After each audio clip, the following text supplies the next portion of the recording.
Hello.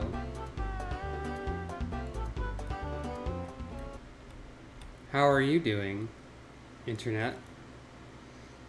It's me, the one streaming. I'm here. Greetings. And welcome to Final Fantasy XIV once again. Last time,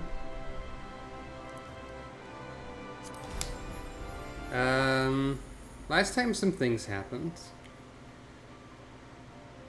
This time, Sucro has to go listen to 3 speeches and choose which one she likes the most.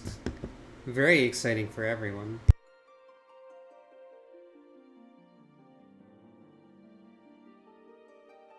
Especially because I already know which grand company I'm going to be joining in advance before I even listen to any of these. You two are silly.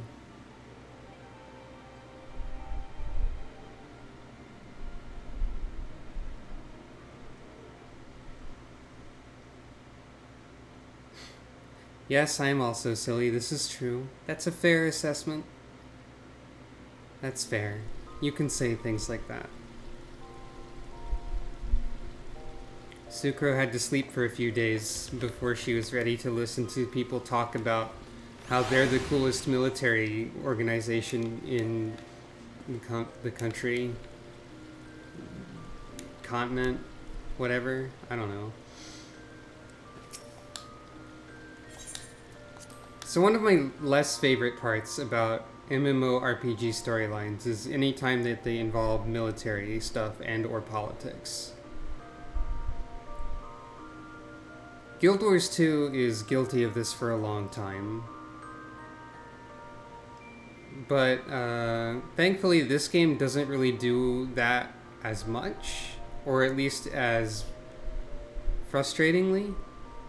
Like, there's future expansions with a lot of with a sort of like I don't know, you could argue that Stormblood is very military, but at the same time it's military about fighting back against the evil empire to retake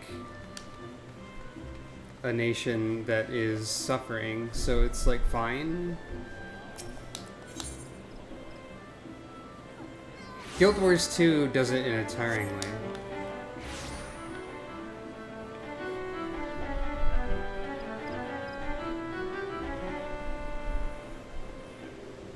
I guess we're playing Wind Waker now, actually. Hey, I recognize the song for once.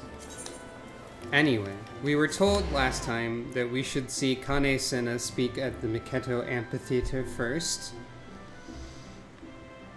And so we shall, and I believe this is also about to be the part of the game where certain characters are introduced, but let's see if I'm correct. Step 1, wait at the appointed location. Step 2, I hope these scenes are voice acted, because they seem kind of important. I lost my son to the calamity. They are. The 3 seed seers are all together. Some say you couldn't take a step without stumbling over a body.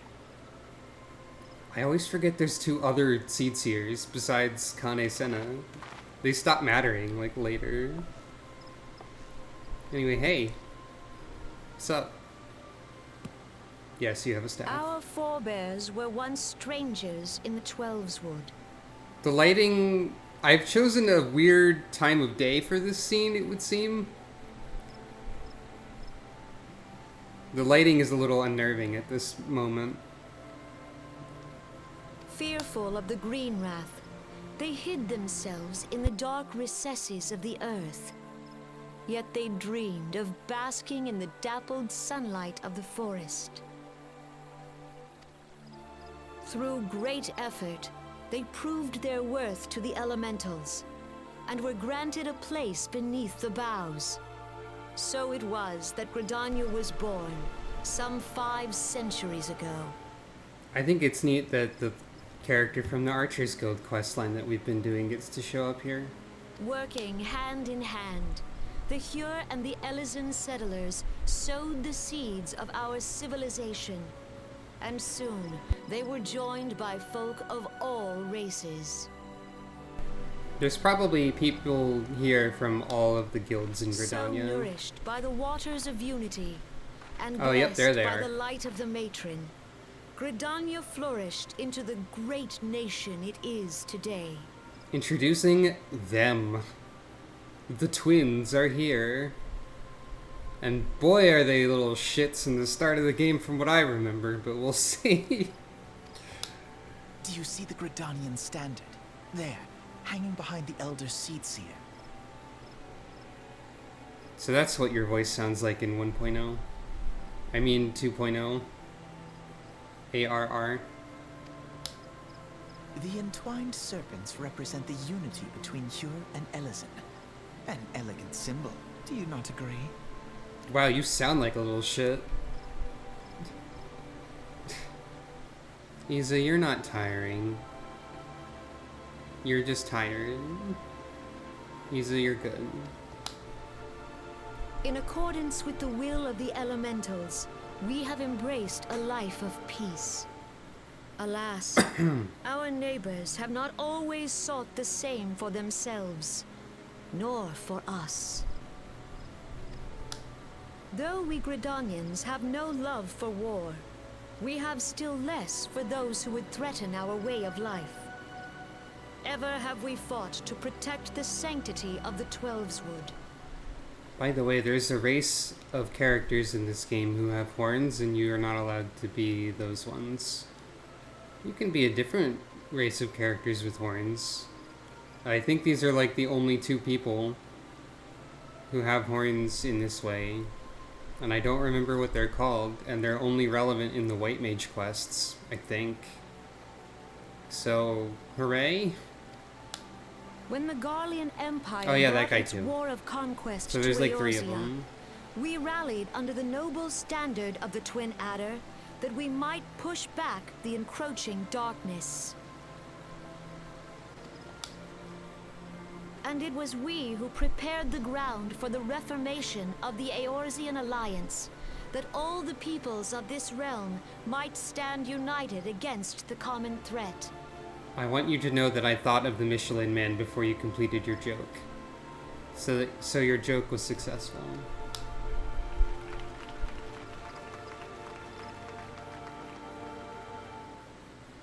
"5 years ago, the Alliance met the armies of the Empire upon the fields of Cartano. It would prove the bloodiest battle in recent memory. Countless Gridanian lives were lost. As Supreme Commander of the Order of the Twin Adder, ever shall I bear the weight of our people's sacrifice. Alas, their loss was not the only tragedy to befall us that day, for soon came the calamity." Weird angle. I guess we're panning up to the sky? Is that the idea here?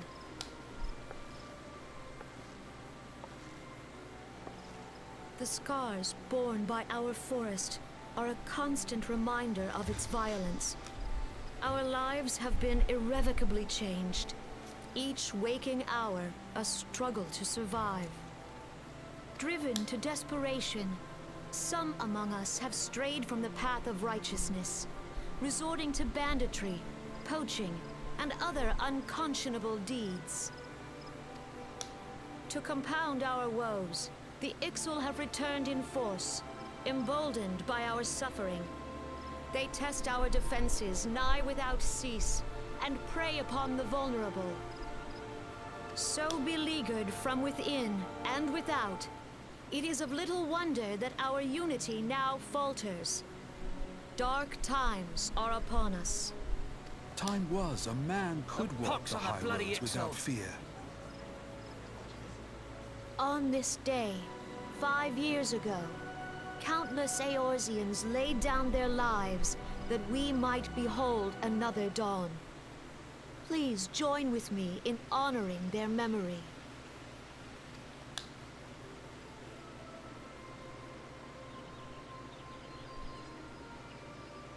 And how do you propose to honor the memory of those you cannot remember, pray tell? Oh, you do have a voice in this part of the game. Wow. I forgot what you sounded like entirely.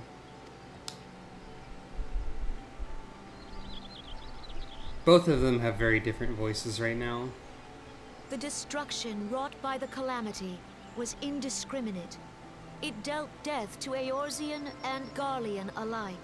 Yet while we have labored to rebuild our homes, to rebuild our lives, the Empire has set about raising steel fortresses here in the Twelveswood.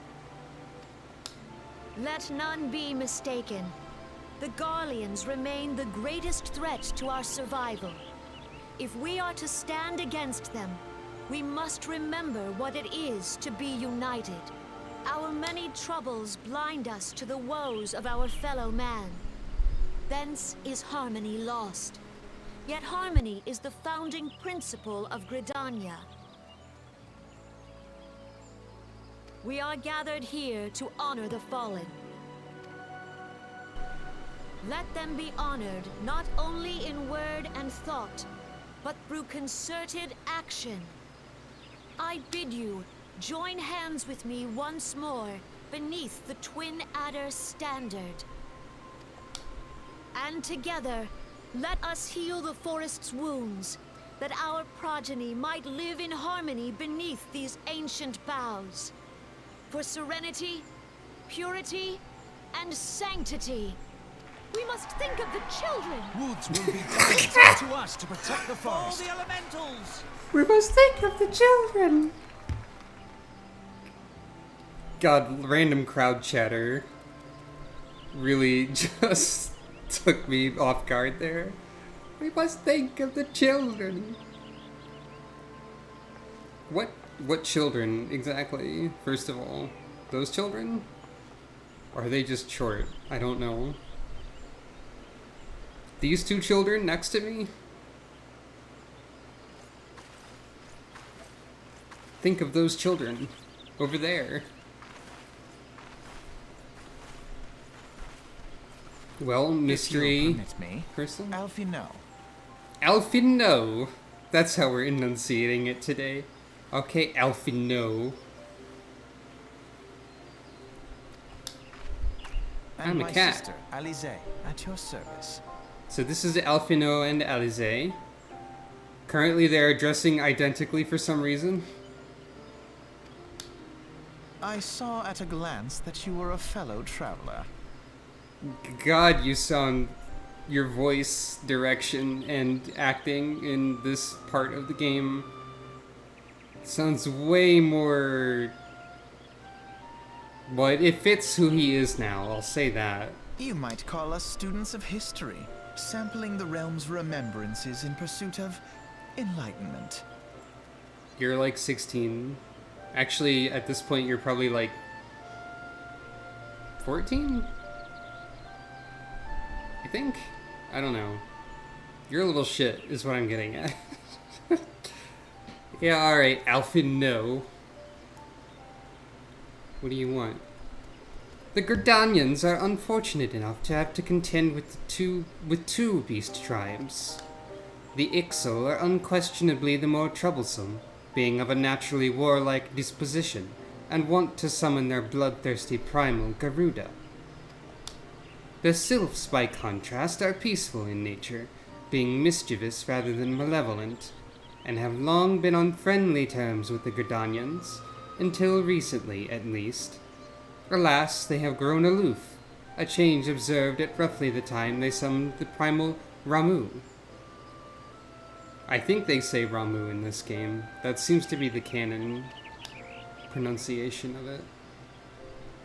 The Gridanians have no love for war, and they consider open conflict a last resort. Though they clash with the Ixal ever more regularly, you may be assured that they do so in self-defense.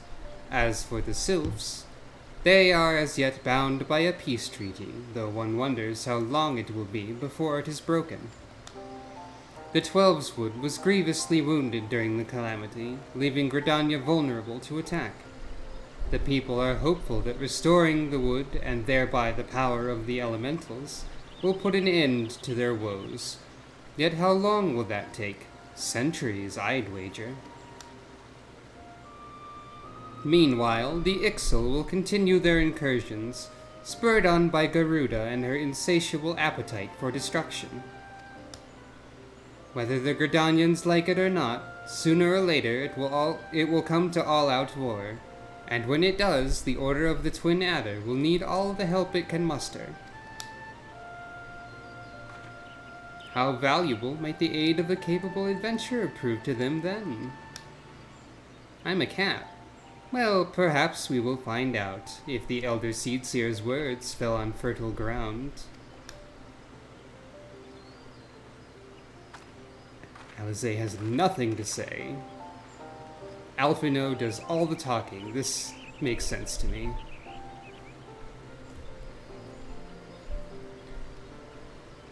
Well, I'll be honest. The main thing I got out of Kane-sena's speech is that she could use an editor. It was a little bit rambling and disconnected. It wasn't really in a good order, in my opinion. This is me, like, not officially, but functionally basically being an editor, thinking that she should revise that speech a bit. Regardless, I'll say now that I am probably going to be joining the Order of the Twin Adder, just because I think it makes the most sense for Sucro's character. That said, now let's go listen to Ulda.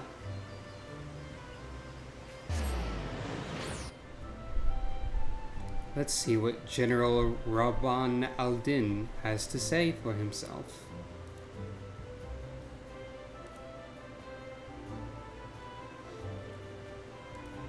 With some kind of special guest, I believe, was advertised. I'm fairly confident I know what's happening here.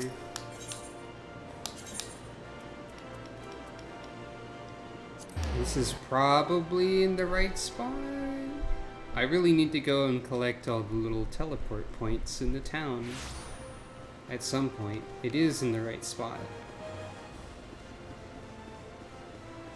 Who's ready for speech number 2? Get hyped for speaking. Public speaking, yeah. Do they think of the children?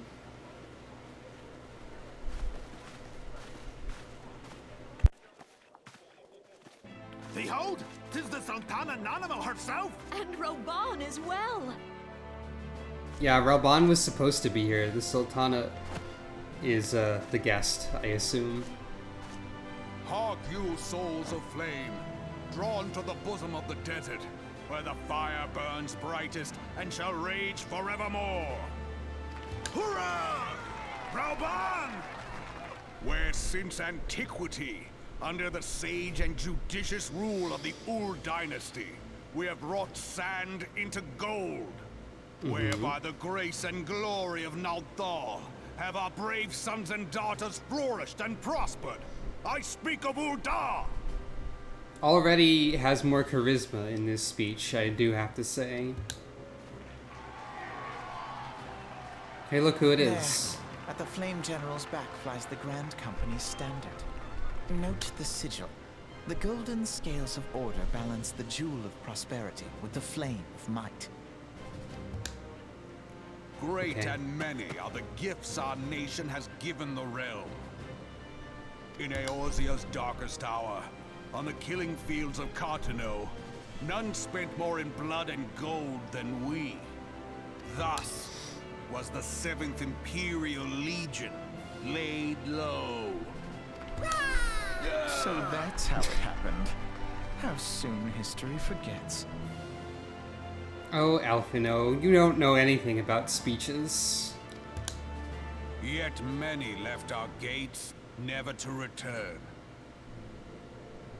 Let us pray for our absent brothers and sisters, that they might know happiness in the great beyond, as Thal's honored guests. If the fates were fair, the price we paid that day would have bought us victory. Alas, they are not. And now, but 5 years into this 7th Umbral era, the spirit of sacrifice which granted us our strength is all but dead. Look around you. What do you see? A people divided, downtrodden, and enthralled. Where are the merciful alms of the rich? Where is the just steel of the righteous? I ask you, is this the great nation our brothers and sisters gave their lives to save? You who call this living, dishonor the name of the immortal flames. It is but a slow death. Our enemies surround us.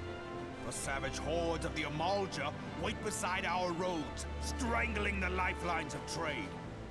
Meanwhile, the Garleans make mock of our borders and despoil our land of its natural wealth.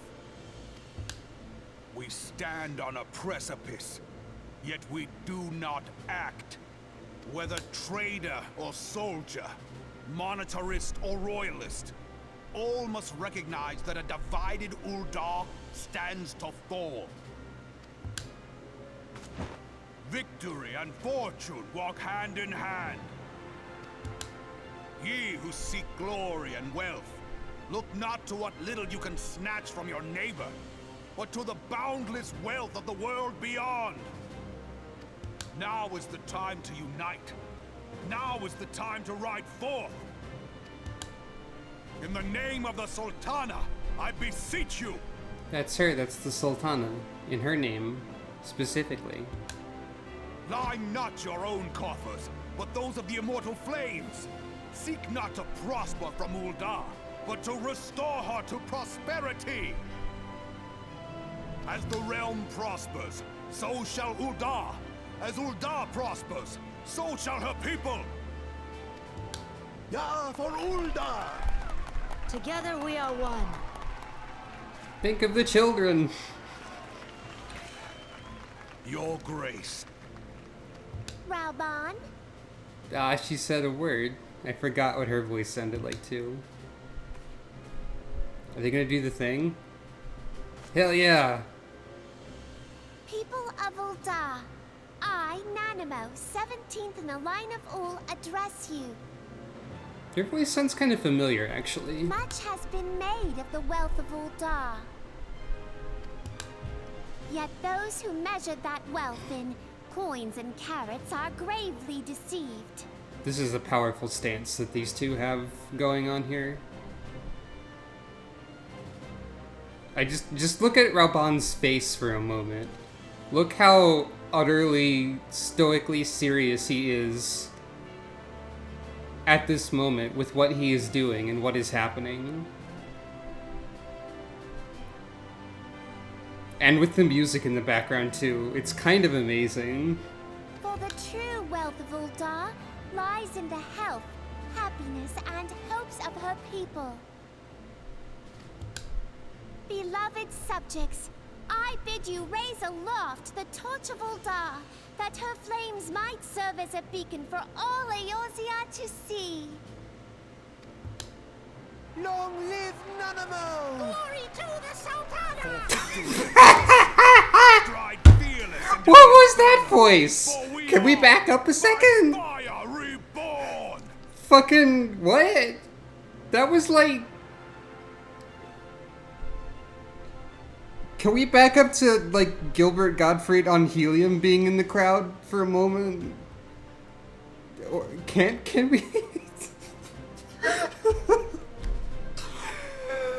Okay.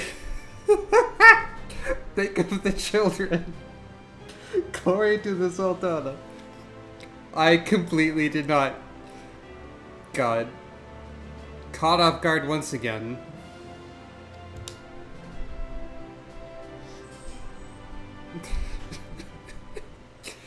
Bootleg Gilbert. Forsooth, The time is now! I believe in you again. Again! They had 2 lines! Oh, forsooth, the time is nigh. Oh boy. Anyway, here's Alphino again. Here's Fancy Lad. What's up, Fancy Lad? The Uldans have a long history of conflict with the Amal-Jah, the beast tribe that worships the primal Ifrit. Judging by your look of distaste, I take it you've encountered them. The Uldans do not shy from confrontation. If aught threatens their precious prosperity, they will seek to crush it. Hello. Oh, you missed all the great crowd lines. You missed the voice that sounds like Gilbert Gottfried inhaled helium and then just started yelling about the Sultana or whatever. And the random person who just says, "Think of the children." God. So they have dealt with Ifrit thus far, smothering his flames each time he's stoked to life. Yet he is but one of several problems. Though they have been quiet these past 5 years, the Garleans have not gone away. Also, Alphino and Alizé are here, by the way. Meanwhile, refugees continue to arrive in droves, and Ul'dah has no clear policy on how to deal with them. After all, not even the Sultanate's coffers are bottomless, and even assuming they had the coin, resources will ever be finite. Which brings me back to the subject of Ifrit. It's been observed that the Amal-Jah are summoning him with ever-increasing frequency. Every time they do so, the Uldans send their forces to smite the primal, and though they invariably succeed, each victory is bought with blood. It's a war of attrition which they cannot well sustain. Small wonder, then, that the Immortal Flames are eager to recruit more members. At such a desperate hour, an adventurer of your experience would be a most welcome addition to their ranks. Alizé again has nothing to say.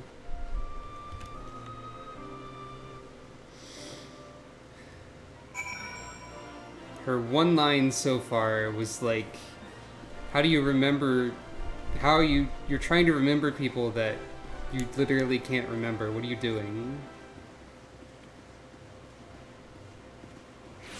Now, in the past, when I played through this game the first time, I did in fact join the Immortal Flames. I think I have a tendency when a game does this, when it's like, hey, which of these big old groups of people do you want to do? I think I have a tendency to veer towards the one that is most, like, demanding of action now.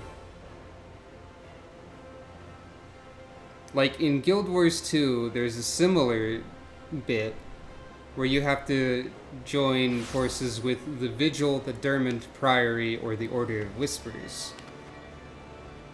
The Vigil is very like, okay, we go fight now, we are soldiers, we fight, we punch the problems. The Order of Whispers is like, no, we have to be sneaky and learn all the informations and do the stealth. And then the Dermont Priory is like, we like to look at books and learn and use history to solve things. And when I first played through Guild Wars 2, I joined the Vigil. Partly because there are several points in the story where you're like learning about them. And there's like there's like town directly under attack, and the Vigil's like, hey, we gotta go fucking help. And the other people are like, no, they are already lost, we have to learn. Just help people. So I seem to favor direct action when I'm given a choice of faction.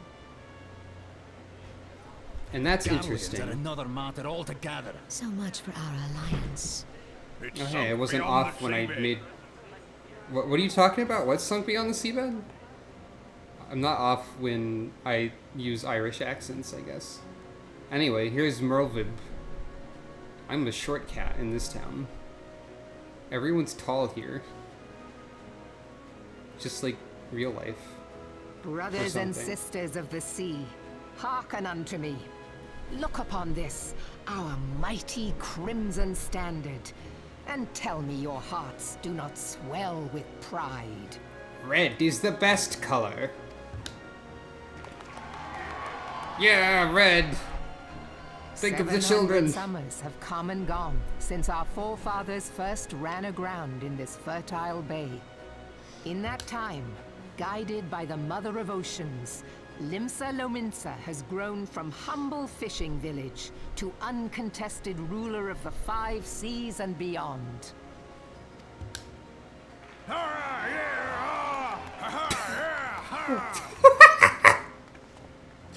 God. Did you look as the Admiral bid you? It is a rather stirring standard, I must say. My favorite voice acting role in this game is now random person in crowd. Just all of them. Additional voices. Special thanks to you.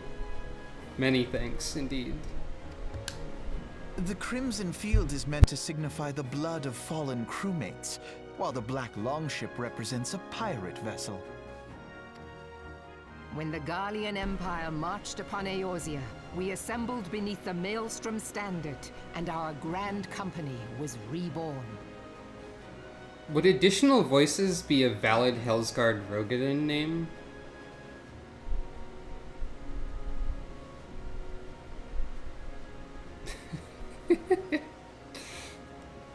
I think if not, it'd be pretty close. All answered the call, from the Knights of the Barracuda to Hilfier's bloody executioners. And together, we met our would-be conquerors upon the field of Cartano. That day, the world bore witness to the united strength of Limsa Lominsa. I think I remember it used to be a running no joke. army ever fought harder or with more courage, yet many of ours did not survive. Between me and some other people. Just the way Merlvib says Limsa Lominsa stuck in my head, I think. Yeah, they do need a city planner a little bit. Join me now in remembering those who fought in the name of freedom and fell. May their souls be returned to the sea.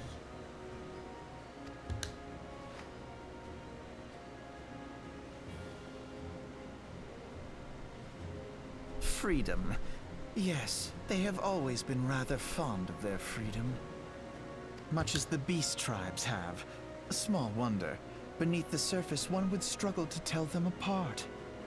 Wow. Racist and bad things to say, Alphino 2.0. A little racist, at least. Jeez. It has been 5 long years since the calamity struck. 5 long years of tireless rebuilding. Yet still the wounds of the calamity fester and weep. But when I stand atop the mizzenmast and gaze out upon our battered and broken vessel, I see an undying spirit. Did we not build all this from the wreck of the Galadian all those centuries ago? Shall we not do so again? Yet there are those who would see this ship of ours sink beneath the waves of the restless Rotano. The Sahagin creep ashore seeking blood for their accursed god.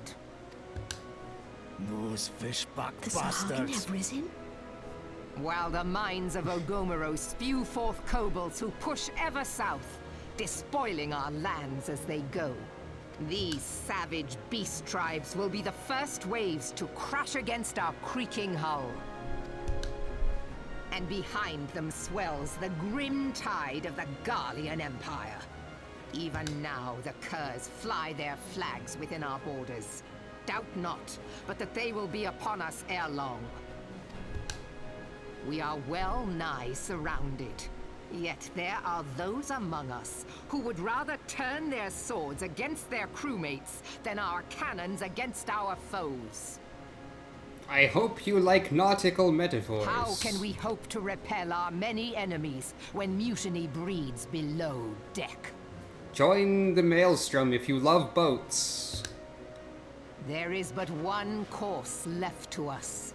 And hate city planning. One bearing that will bring us victory over the beast hordes and the Empire both, and see this ship safe to port.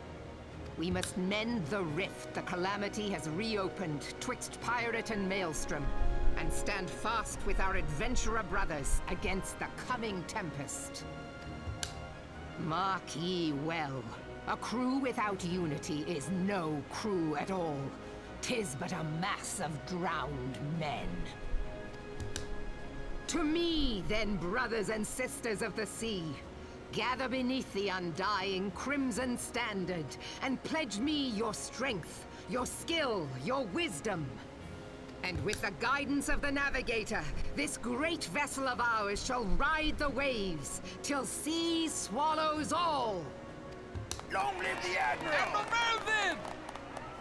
Gather the lads! Gather the lads. Me cutlass! I'll follow you to the seven hells, Admiral! Oh, additional voices never quit. Never stop being you, additional voices. Fancy meeting you again. It's almost like you were told to go to 3 different speeches that I also went to. Wow. What do you have to say about Lim Salominsa, Alfino? As the Admiral mentioned in her address, Lim Salominsa is plagued by 2 beast tribes. The first are the fish-like Sahagin, worshippers of the primal Leviathan.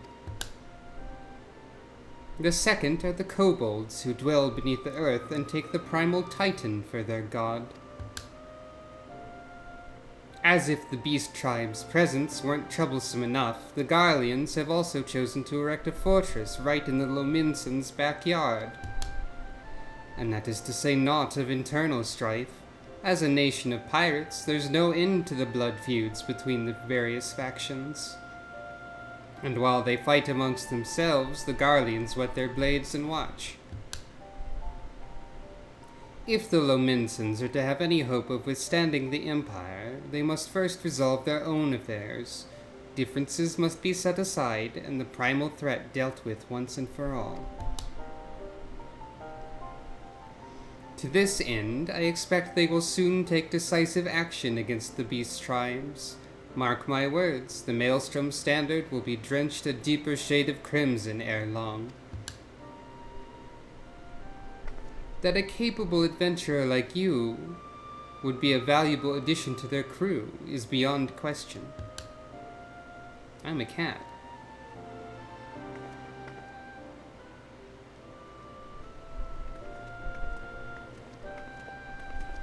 And thus we've witnessed all 3 speeches, which basically covered the same grounds. We are cool, we have enemies, we're gonna beat the enemies. But whose speech was best? Pray return to the Waking Sands. Sucro, this is Minfilia. You are well, I hope. Would I be correct in thinking that the final remembrance service is now concluded? A moment ago, you say? What a coincidence. Jesting aside, I trust you remember our guests from the Grand Companies? Well, delighted though we are to have them here at the Waking Sands, it would not do to keep them in suspense any longer than necessary. In short, hurry back. So whose speech was the best speech? I don't know, but I know what I'm joining because one of them makes the most sense. For character reasons. Time to return to Vesper Bay. I personally feel like Merlvib's speech was overloaded with a certain theme. And I suppose you didn't quite catch all of them. Ralban's is pretty good. Kane Senna has the least charisma and feels the most like ambling and rambling in her speech. But she does think of the children. And yeah, Raban holding up Nanamo is good. What we can all agree on is that Alphino needs to stop being a jerk. And saying that the Lumentans are the same as beast tribes. Which is like double bad to say it. Kane-senna probably is having a bit of one of those often. Some people let fame swell their heads, but I believe that yours will remain in proportion and firmly attached to your body. Thank you, Tataru, for those words of encouragement.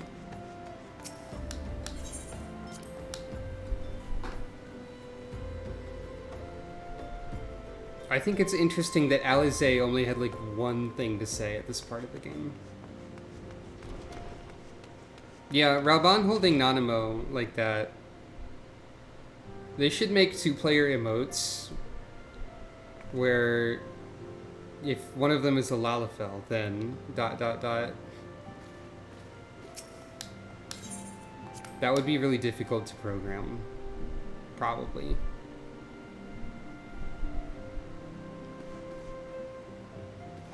Anyway, howdy.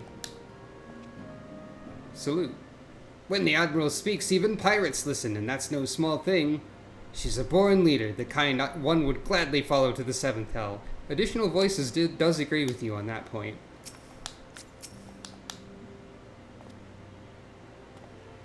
The Flame General's a passionate man, and his words never fail to light a fire in the belly of those who listen. I'm sure you will be no exception.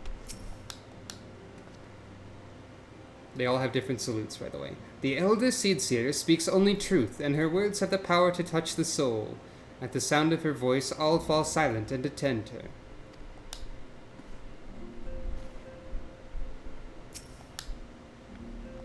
Well, welcome back, Sucro. Were the Grand Company's leader's words as illuminating as you'd hoped? They pretty much all covered the same ground, honestly. Aye, each nation is beset with problems. I trust you see now why your services are in such demand. Would that there were more of you, Sucro. But you must be tired from your journey. Why don't you rest a while and take a moment to reflect on your decision?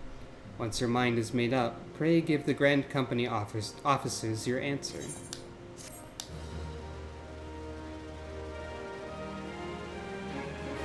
I already know that Sucro is going to join the Order of the Twin Adder. Meanwhile, at the quicksand... The gods only know what Grand Company our adventurer friend will keep. What do you think Alphino is drinking? Alphino is like 14 at this part, probably. I bet he's drinking milk and trying to be cool. The wheels of change are in motion regardless. Brother, are you certain this course is best? There's an excited cat in the background telling some kind of fantastical story. Whatever do you mean, dear sister? He and Alize are 16 at the moment? Well, see, I thought 16 was their current age in the up-to-date content, which would have meant they aged a few years, which is why I said 14, but maybe I'm wrong on that.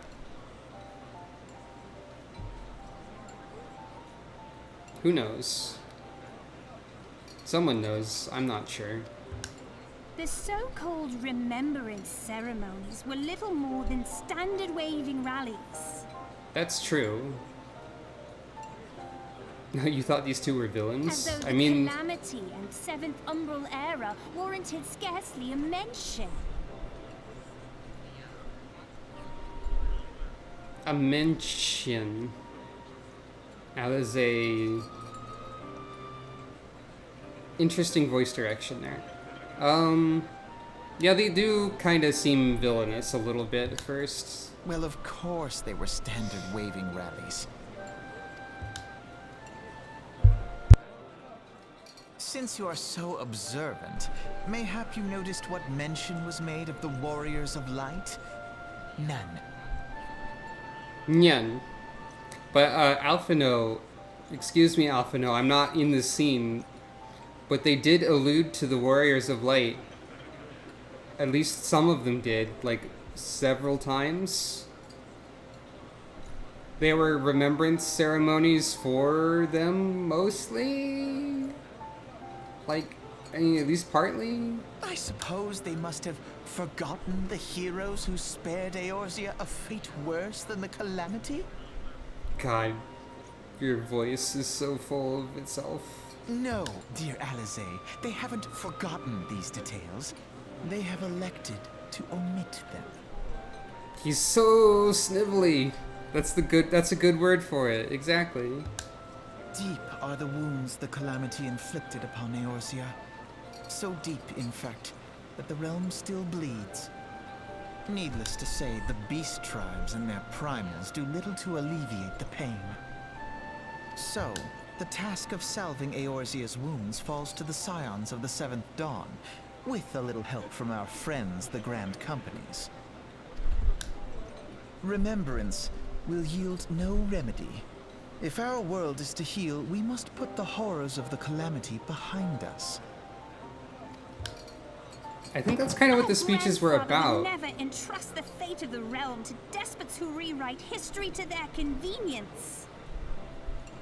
I don't think they're rewriting history. Not really. Y'all need to chill a little bit.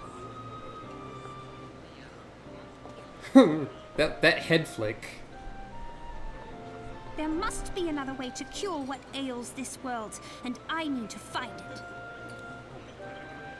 See you later, brother. I won't see you again until after the raid series that is not going to be covered, probably. I hope you didn't look forward to my character in A Realm Reborn. Bye. You are most welcome to try. Our paths may differ, but our destination is the same. In time, I dare say we will see eye to eye. Wait, this is Sam Riegel? Now that you mention it, I can hear it exactly.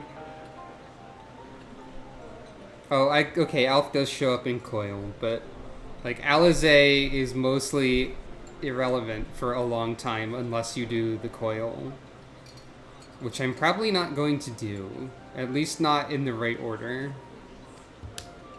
I should hope so. But yeah, now that you mention that Alphino is Sam Riegel, I can tell immediately, and that's going to be really weird to think about. My lady! We are to escort you. Hope does not come into it. We share the burden of this fate, dear sister, and will prevail together or not at all. The salve will serve not only to close up our present wounds, but prevent old ones from opening anew. Just drink your milk, Alphino. Anyways. Serpent. It's snake time. Hello. I take it the Elder Seedseer's words have touched your heart. Have you resolved to entwine your destiny with that of the Twin Adder? Yes, sure. You have chosen wisely, my friend. The Elder Seedseer will be overjoyed. Now, the reasons I'm doing this. A, I started in Gridania, so it makes the most sense for Sucro to continue with Gridania.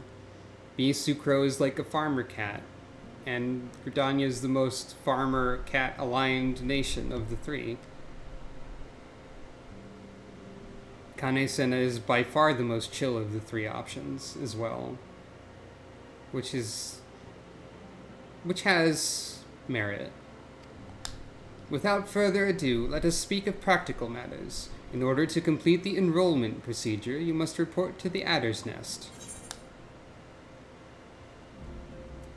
Oh yeah, you get free dye. I dare say you know it well from your wanderings in New Gridania. Give your name to the personnel officer there, and he will guide you through the formalities. I have no doubt that your deeds will bring great honor to our order. When we next meet in Gridania, I shall be proud to call you sister. Do these guys have things to say? What's this? You mean to take up with the Adders? But did the awe-inspiring figure of General Raubon not stir you? He can seem a trifle intimidating, but I'm sure you'd warm to him given time. I'm glad they have remarks. If your mind is made up, then there's no help for it. Yet know that like the tide, men's hearts are apt to change. If and when yours does, you may be certain of a warm welcome from us.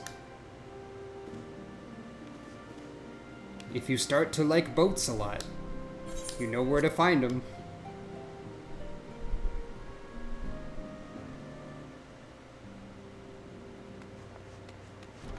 If I were to ever create internet sensation content,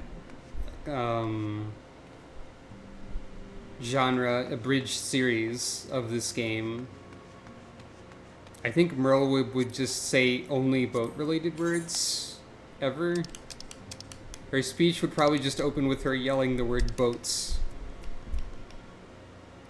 That's what she feels like to me sometimes. I don't think anyone makes abridged series things anymore. Mizzen-mast. Yeah, exactly. Precisely.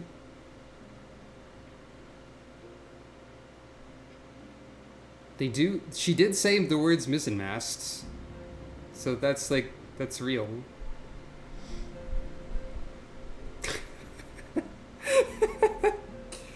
Yeah.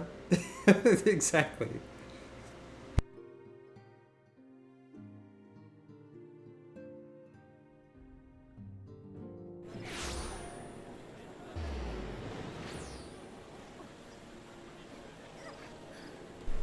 Just laughing about nautical Merlewib over here.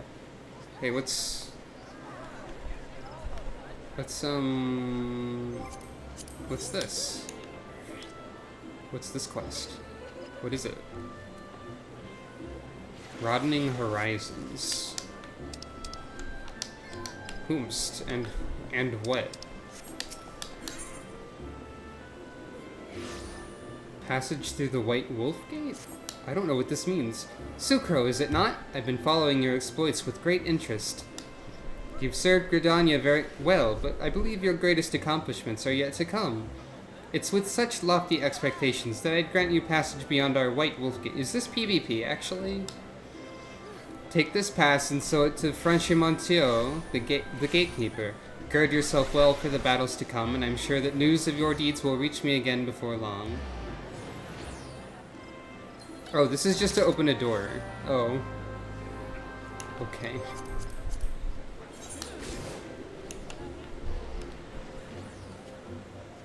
When they mention Wolfgate, it sounds like a PvP thing, is all. Now where... Okay, so there was a gate to the Central Shroud this whole time, I just wasn't allowed to use it. That's weird. I don't remember that at all. What's this? Oh, well, okay, I can see the Gunbreaker quest, but I have to be level 60. Weird.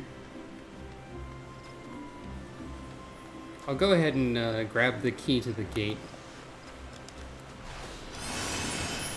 So, you have to pass a certain quest in the main story in order to advance any of the starting classes into a job. But the existence of that Gunbreaker quest implies that if you were to level up high enough, you could just skip that and have one of the jobs that doesn't have an associated class.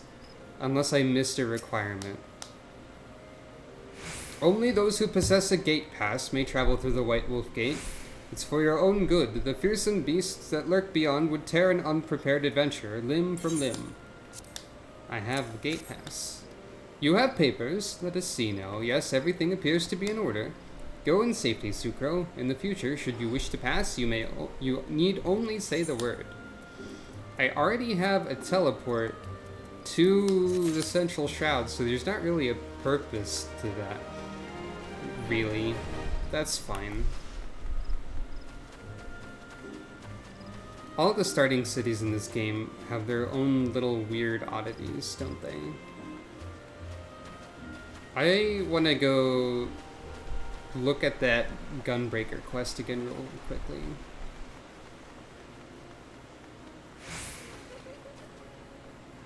Fortunal and Emilians? Okay.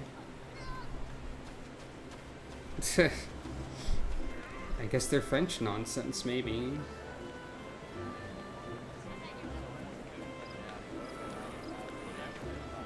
Anyway.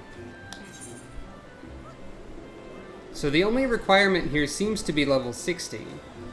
So, if I somehow make it to level 60 before I unlock Bard,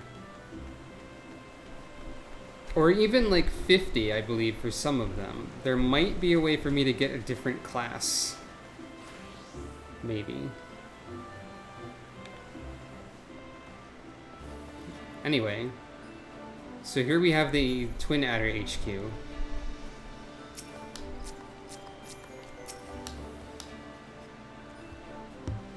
Yeah, Dancer is also 60, I believe. I think Red Mage is 50, maybe? You are come to the Adder's Nest, headquarters of the Order of the Twin Adder. For ever do we welcome they who would toil in the Elemental's name for the good of our forest nation. Okay, Red and Blue and Samurai are 50, gotcha. Not that Blue Mage is real. Blue Mage is an imaginary job made up by the developers that isn't real and doesn't exist. My name is Sucro Funk. I'm a cat. I'm a cat. Ah, the great adventurer herself. Yes, our recruitment officer sent word that you were on your way. It's a pleasure and an honor both to welcome you to our ranks, friend. Now let me gather together the relevant documentation. I don't remember how much Grand Company stuff you have to do, but I know that it's some of it. I know that there's an entire system of training recruits that is completely optional, but I do believe you have to advance through the ranks enough for certain things. And also there are some dungeons that are associated with Grand Company ranks that are possibly optional, but I believe you have to get somewhere in the Grand Company for this story. Sir!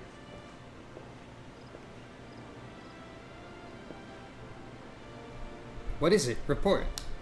An urgent message from Amarse's Spire, sir. A Highwind Skyways airship has taken fire from Imperial forces in the skies over the East Shroud. The vessel's engines were crippled, sir, and it was forced to make an emergency landing southeast of 9 Ivies. 9 Ivies? Gods, this could not have come at a worse time. All but a handful of our forces are presently afield dealing with the Ixal. Sucro, I know full well you've yet to be formally inducted into our ranks, but we have urgent need of your aid. In all likelihood, the airship was bearing civilians, and if the reports are accurate, it will have come down dangerously close to Garlean-occupied territory. Please make all haste to the area southeast of 9 Ivies, locate the airship, and ascertain the status of the passengers. Nod. So I guess I'm not, like, officially in... Yeah, they don't actually induct me yet. That's kind of rude. Not that I'd be able to do a lot with their services at this time. But there is some stuff you can do. It's a little bit rude of them to not let me in.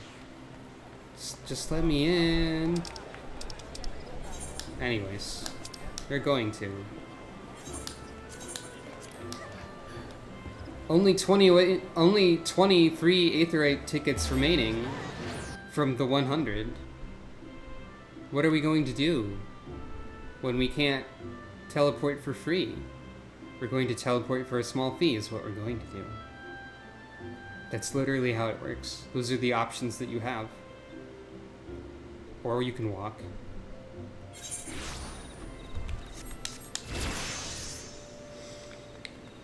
Speaking of walking, we also do not have a Chocobo yet still, because we have to join the Twin Adder formally in order to do so, I believe. Oh hey, things I need to kill from my hunting log.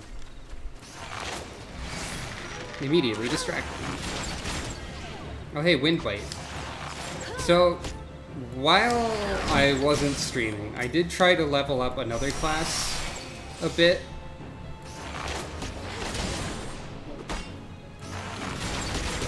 But I quickly sort of lost interest with leveling up another class in the early game without options.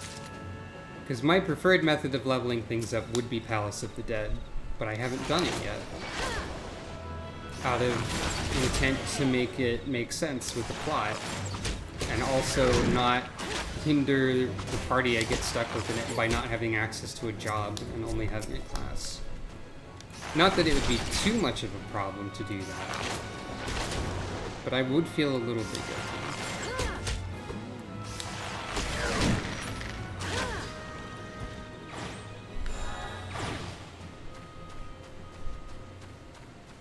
Lemur.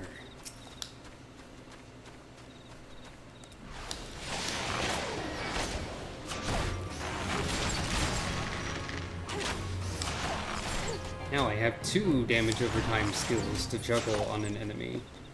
Back in my day, when I played Bard, the damage over time things were like their main deal. Honestly. So this is like what I'm used to.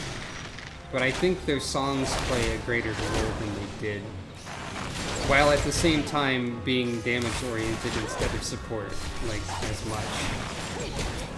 Also, there's really no reason for me to be focusing on my hunting log options here when I am stuck as an archer and not a bard. As much as I'm talking about bard right now, I'm not one yet. But at the same time, I might as well get these while they're here, right?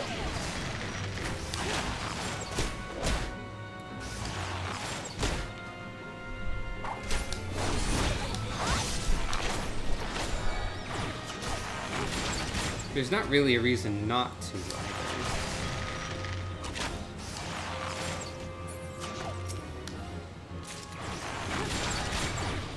Oh, I only need one more. My bad.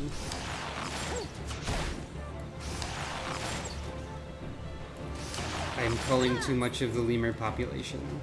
My apologies, lemurs.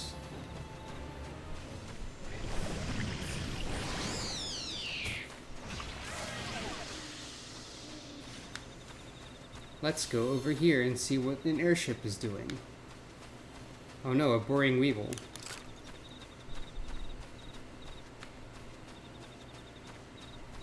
Oh yeah, it's one of these weird airships. You seem in the way, but maybe I can talk to you anyways. Commence battle. Oh, is this who I think it is? Because that looked like a familiar individual. Is it time for those people? Sure is.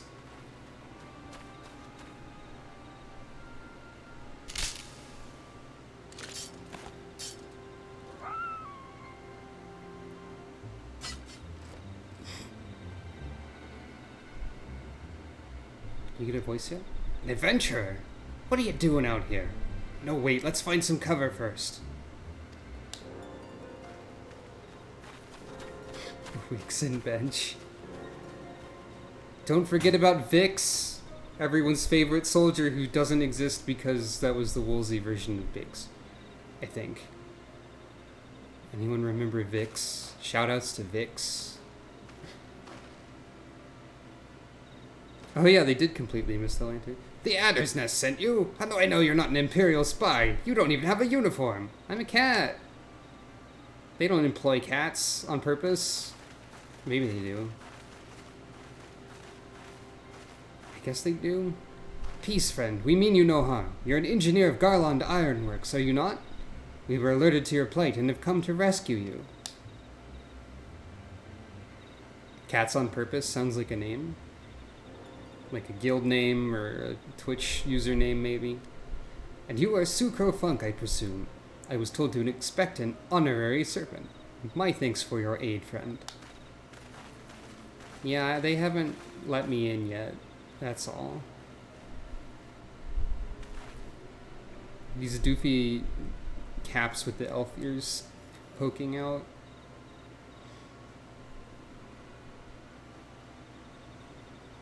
I've never seen a craft of this design. What was that line reading me? It must be Garland's work. Is there no end to the man's treachery? The secrets of Magitech belong in Imperial hands. They are not to be squandered on Eorzean savages. Uh-oh. We are taking this craft back to the fortress. Dismantle it if you must. And bring the engineer. Someone must pay for Garland's crimes. Imperial scouts from Castrum Oriens. They mean to requisition the ship. Wedge, you have to help him. That fool of a Lalafell was hiding inside the tiny Bronco. So we've got Wedge, we've got Biggs, we've got the tiny Bronco. The tiny Bronco? Isn't that the Ironworks' latest creation? It's the first airship we've built since the calamities. The first since Master Garland, well, since he went missing. After years of work, she was finally ready for her first test flight. And she was soaring, she really was, till those bastards blasted her out of the sky. Attend me all. The Ironworks' latest creation must not fall into Garlean hands. We shall strike them swift and sure and rescue Engineer Wedge. Sucro, I trust we can rely on your support. Nod. May the matron watch over us. With me! Biggs is going to cheer us on from the sidelines. We don't technically know his name yet. An ambush! To arms! I'm a cat. And I fight. Awoo! The Awoo has been redeemed. I wish there was a way to make channel point spending appear as like an alert or something. Leave none standing. Keep them away from the airship.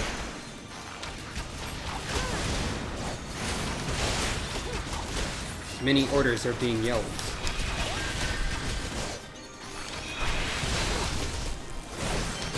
Also, I hope you like Latin words. Because the Imperials are here to use them a lot. Oh no, I don't have wind weight because of level sync.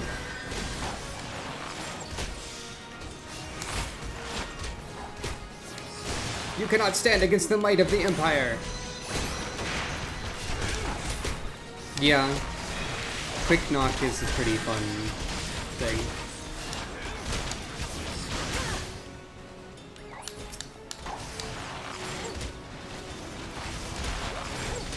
Annihilate these barbarians. Teach them the futility of resistance. Check out our cool robot!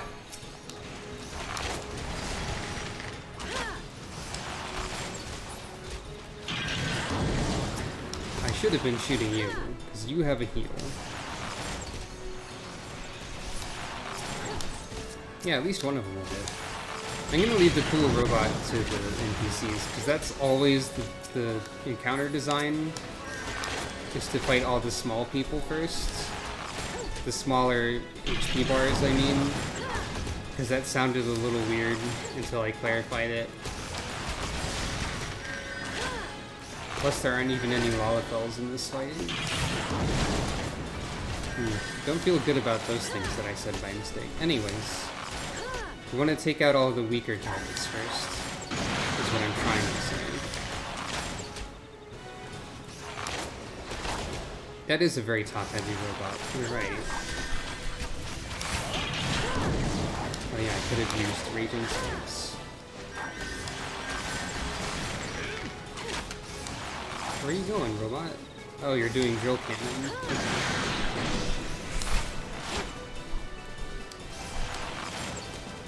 It does seem like it would transform, doesn't it? It's got the right sort of structure for that.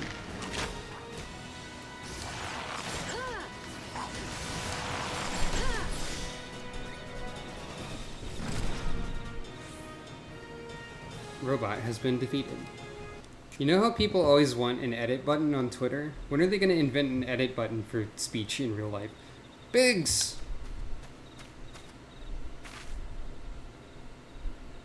Wedge, you shouldn't have stayed with the ship. That was a close one. Too damn close. So, how's she look anyway? The auxiliary propeller is a dead loss, but I think we can wring enough thrust from the main propeller to get us airborne. A few minor modifications and we should be able to fly the tiny Bronco home. While you do your work, we shall keep watch over the perimeter. The enemy may yet be lurking nearby. And as for you, Sucro, you have more than done your part today. I bid you return to the Adder's Nest and complete your enlistment. I pray there will be no further interruptions.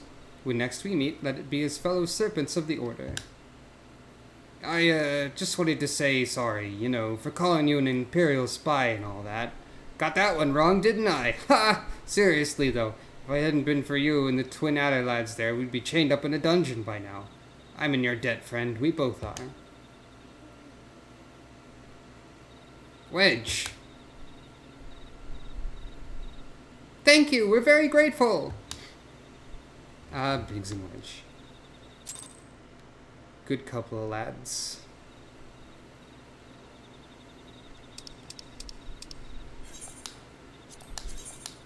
Anyway, back to the office to learn about being recruited, I guess. I don't know what I'm saying.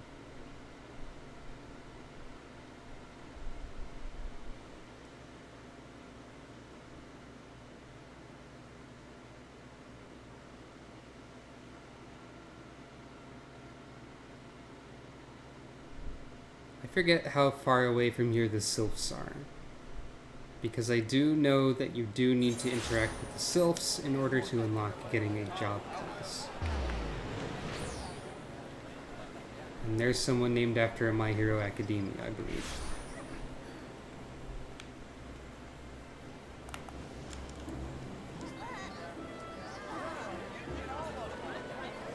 I can probably teleport over here, but it is too late. Okay, there's not really a teleport there, actually.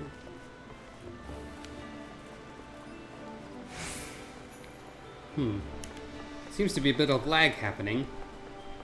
Sucro? Sucro. Okay, thank you, Sucro.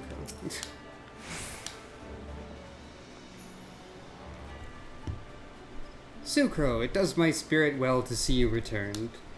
Word arrived but moments ago from the team at Nine Ivies. Lest you worry, the 2 engineers are safely on their way. The lieutenant informs me that you were instrumental in the mission's success. Had you not found Engineer Biggs when you did, and helped us to rout the Garleans, things might have been very different. And all this before you were even inducted into the Order. You are well on your way to carving out a fine career for yourself beneath the Twin Adder standard. Without further ado, let's see to your induction. 12 willing, there won't be any further interruptions. Woods will be done. The woods will be done. We will finish building the woods later. Protocol requires that I apprise you of who we are and what we do, after which I will invite you to swear an oath of your own free will. Ahem.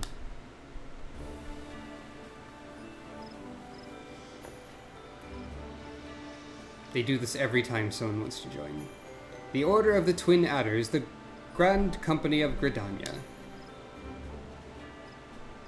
It brings together the martial, economic, and technological resources of our nation, that we might stand strong in times of direst adversity, when our very survival hangs in the balance. Our order was formed in the days before the calamity, in readiness to fight the Garlean Empire, and to combat the beast tribes and their primals. Needless to say, our struggle continues to this day. Elder Seed-Seer Kane Senna is the supreme commander of our forces. Under her wise leadership, we protect the people of Gridania and the sanctity of the Twelveswood.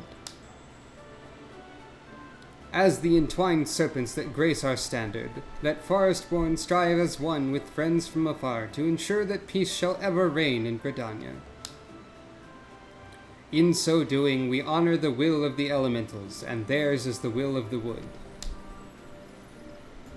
Now then, Sucrofunk, I ask that you give unto us your oath of allegiance in whatever fashion you see fit.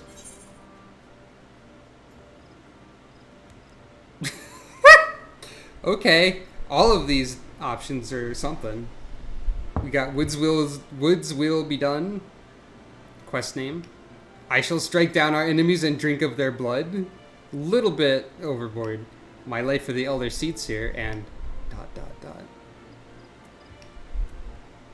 Where's the option to say I'm a cat, though?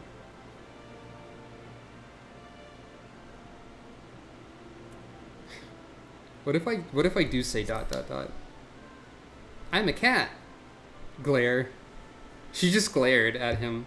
The elementals need not words to know your heart, and there is no doubt in mine own that you will prove a stalwart servant to them. Okay, so ... is just you glare at him. And he's like, well, that's fine.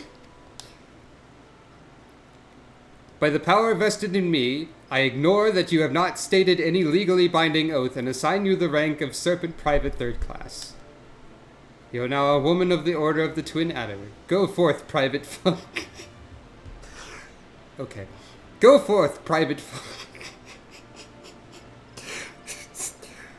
Private Funk. And do that which brings peace to the 12's wood and honor to our name. Okay, breathe. Private Funk. Go forth, Private Funk. Everyone applaud for Private Funk over here. Oh boy.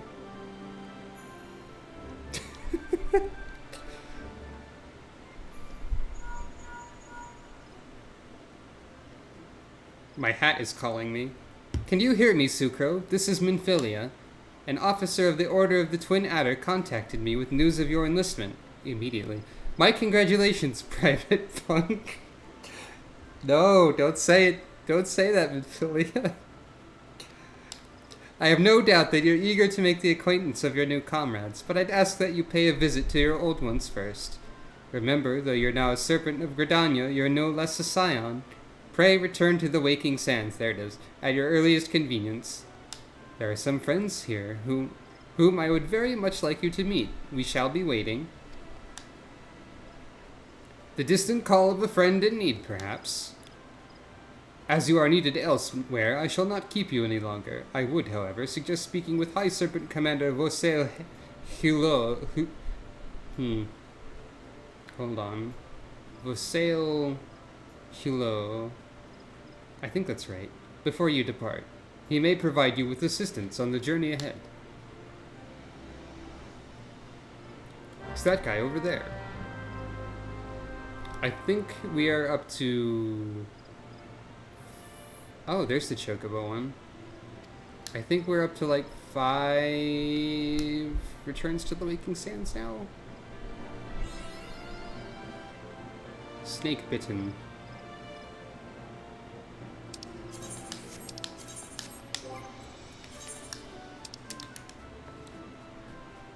Yeah, this would be the 5th one, because we were given 12 of these tickets, and we have 8 left.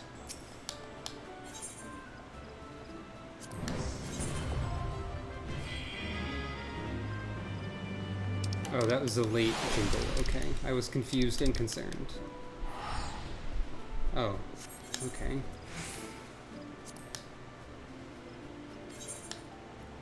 I have to... You have 2,000 company seals. Okay. Over here we have the Quartermaster, and I have no seals, so it doesn't matter. Ah, this is the PvP thing, I think, here. Alright, see you later. Let's get a Chocobo. Ah, Private Funk! God dang it. I understand you've been working tirelessly in Gridania's name. You're truly an example to your fellow Serpents. I've been here for 3 seconds. But tell me, have you ever felt as though you couldn't get to your destination quickly enough? That perhaps you could do with a swifter pair of legs? If so, you might consider getting a personal chocobo. Thank you for the clip. That's a good one. If so, you might consider getting a personal chocobo. You have yet to be issued your own bird, am I correct? Given your considerable talents, you should be able to obtain one in no time at all. Let me tell you how to go about it. First, you must obtain a Serpent Chocobo Issuance by exchanging company seals with the quartermaster. Once you have this deed, present it to our man Singer, and he will furnish you with a suitable bird. Okay, so I need to get seals. How do we do that again? Fates, hunting objectives, supply and provisioning missions. See, the easiest way to get seals is not something I can even do, because I'm not allowed to turn in items that I have yet. And yes, thank you very much. It's always important. My favorite Twitch clips that I have are probably anytime something just makes me start laughing.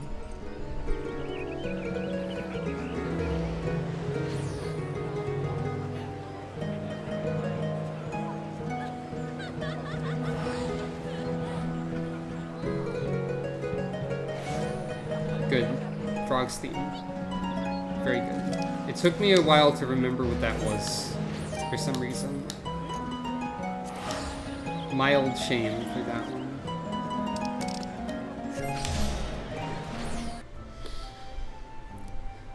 There were several quite good Twitch clips from when I streamed Phantasy Star Online 2 Episode 4, from what I recall. This game will never approach that level of stupid, but it will save the words private funk without me being prepared. So, there is that.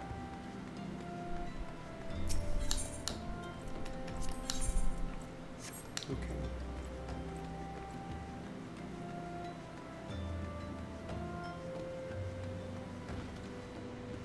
Always say hi to Tataru. Same line as last time. I'm glad for Tataru's confidence that my head will stay firmly rooted on my shoulders. It would be a problem if it were not. Oh hey, it's Ida and Papalimo.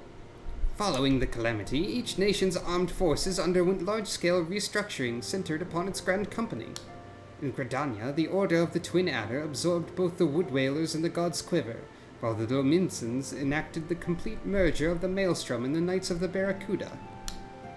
Ul'dah is the odd nation out, having made no notable changes to its armed forces. As before, and in the spirit of the Sultanate, each entity retains a certain degree of independence. Thank you for this random lesson about facts and things that I should know. Let me see if I have this right. You're an adventurer who's a scion and a serpent? Golly, how do you keep track of everything? Must be fun pairing up with lots of different people, though. Me, I'm always with Papalimo. Come to think of it, why am I always with Papalimo? Because you are a comedy duo, that's why. You cannot escape the routine. Welcome back, Sucro. Lady Minfilia awaits you within. Okay, good, you get seals. I should have checked how many seals a chocobo costs. Welcome back. It seems you wasted no time putting your skills to work. How do I know? Why, the recruitment officer called to regale me with the tale of your heroics. The pride in his voice was palpable.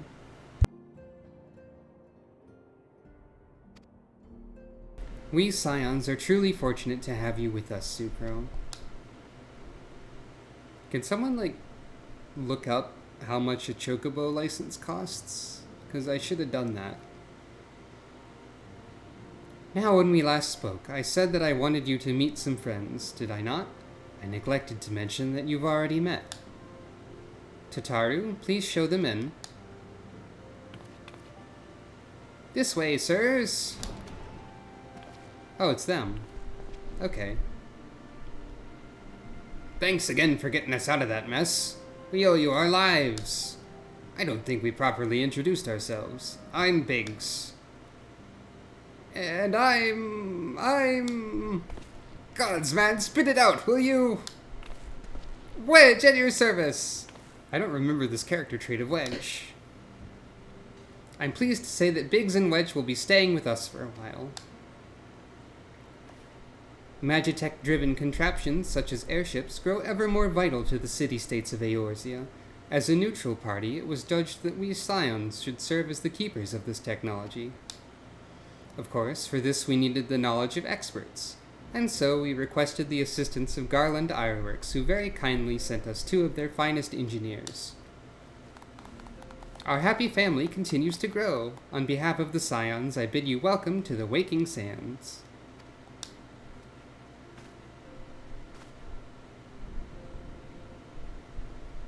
Like every soul here, I love Eorzea, and I count myself blessed to have been given this chance to stand with you all and fight for the future of the realm. Never have I known such fulfillment, such happiness. Okay. That seems a little disconnected from everything else that you were saying, but that's fine.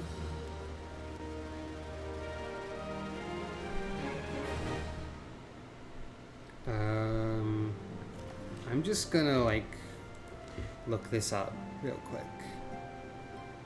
Because I need to know. I don't want to just go back to Gridania immediately. Serpent, Chocobo, Issuance.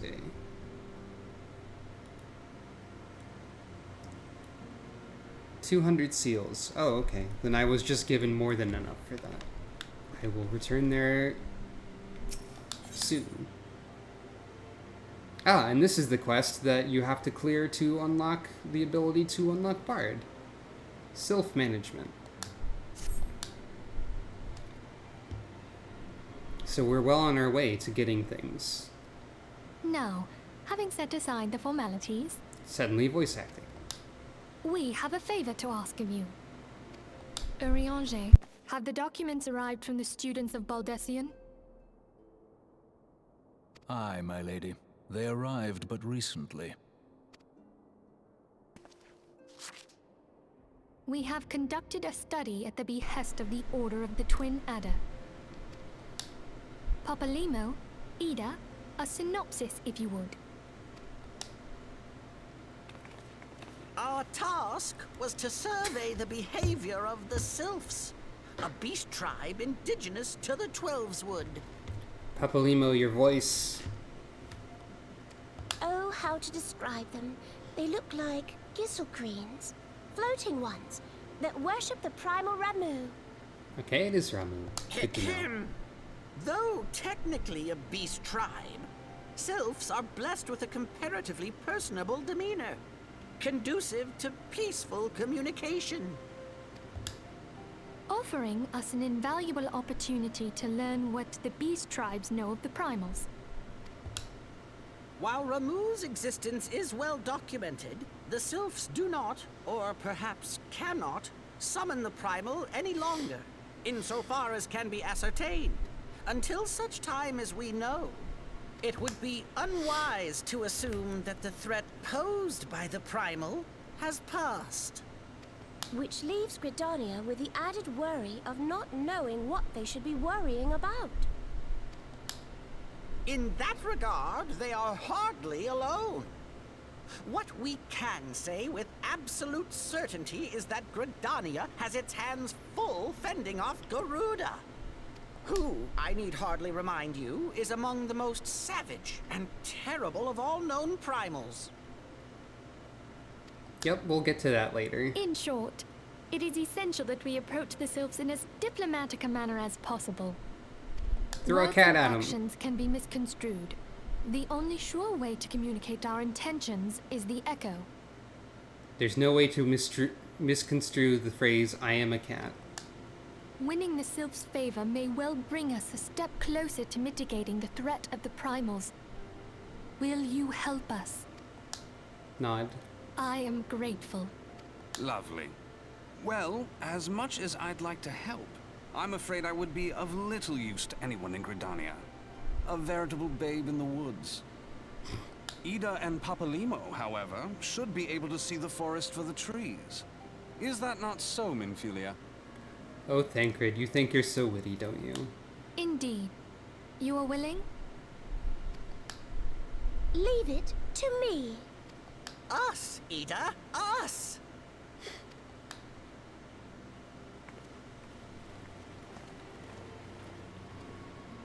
Alright, everyone's dismissed. Time to go buy a bird.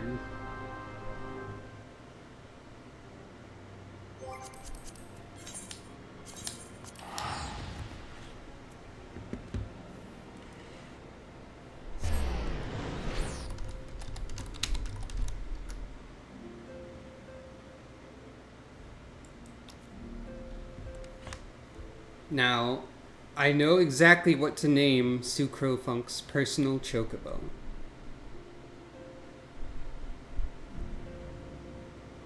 So this is exciting. I've been prepared for this moment for a while now. Unfortunately, we won't be able to customize said chocobo very much at first. But that's fine.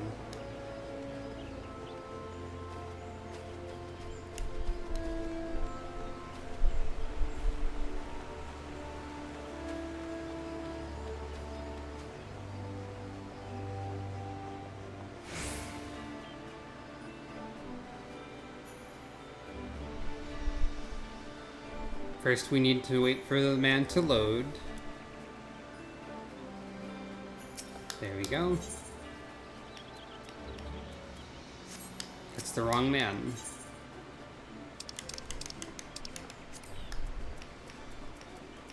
I feel like this used to be more expensive.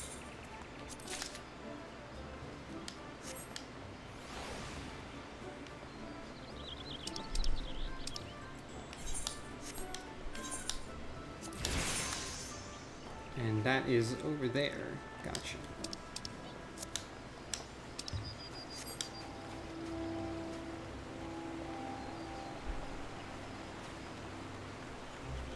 It's interesting that in the current main scenario quest UI element over there, it seems to have placed this Chocobo quest in the spot where the class quest would usually go.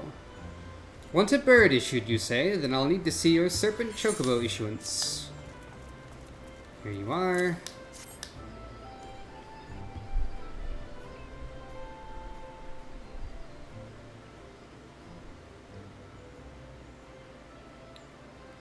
At this point, I should point out that my other character's Chocobo is named Warchimedes, which is one heck of a name.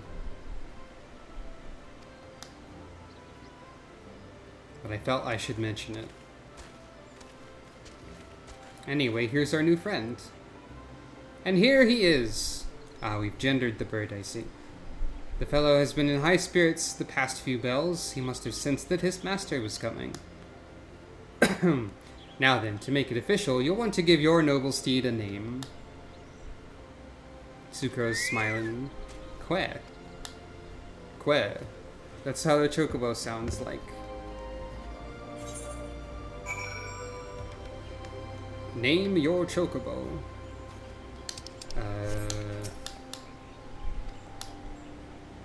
How?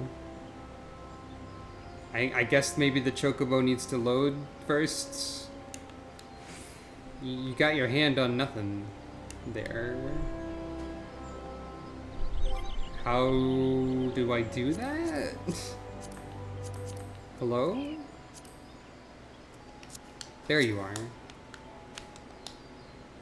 Que. Between 2 and 20 alphabetic characters. Wait, can I not? Okay, I can use an apostrophe. So, we are Sucrofunk, named as such after Super Mario RPG, Legend of the Seven Stars. Legend of the Scions of the Seventh Dawn, whatever. Within that, there are Yoshis, and they dwell upon Yoster Isle. And as such, Our Chocobo is Boaster. I have been waiting for this moment.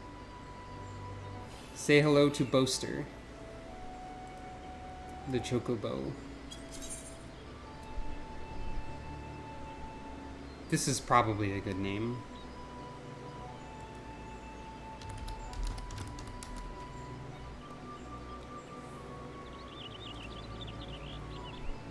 I had to double check. Whenever I name something, I always have to double check to make sure that I'm not secretly naming it something horrendous that I didn't know about. Qued.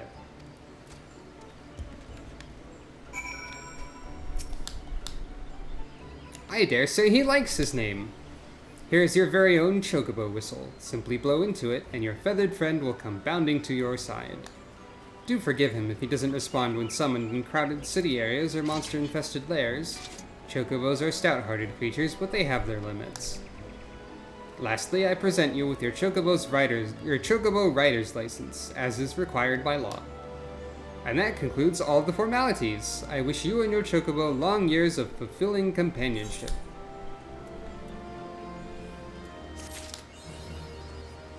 Chocobo.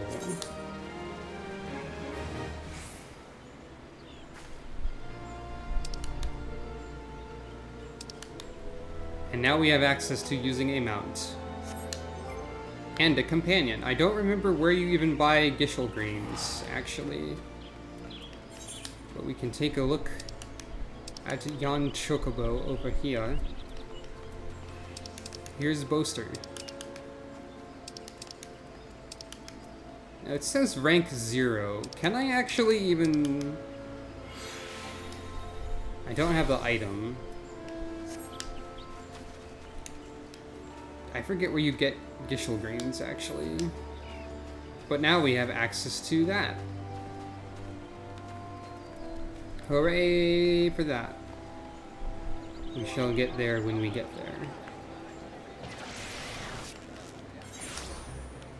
there. The other thing about... Oh, it has all my favorite mounts from my previous character. These aren't real. I do have that one, apparently. Ignore all of these. They're not real. There are not flying chairs and turtles. It's fine. So the mounts that I do have access to...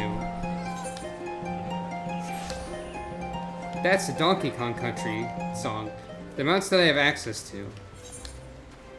We've got Fat Moogle, Ahriman, Behemoth, Sildra, Falcon, Flying Cumulus, and I need to actually use the Chocobo Whistle. Whoops. There we go. And Chocobo.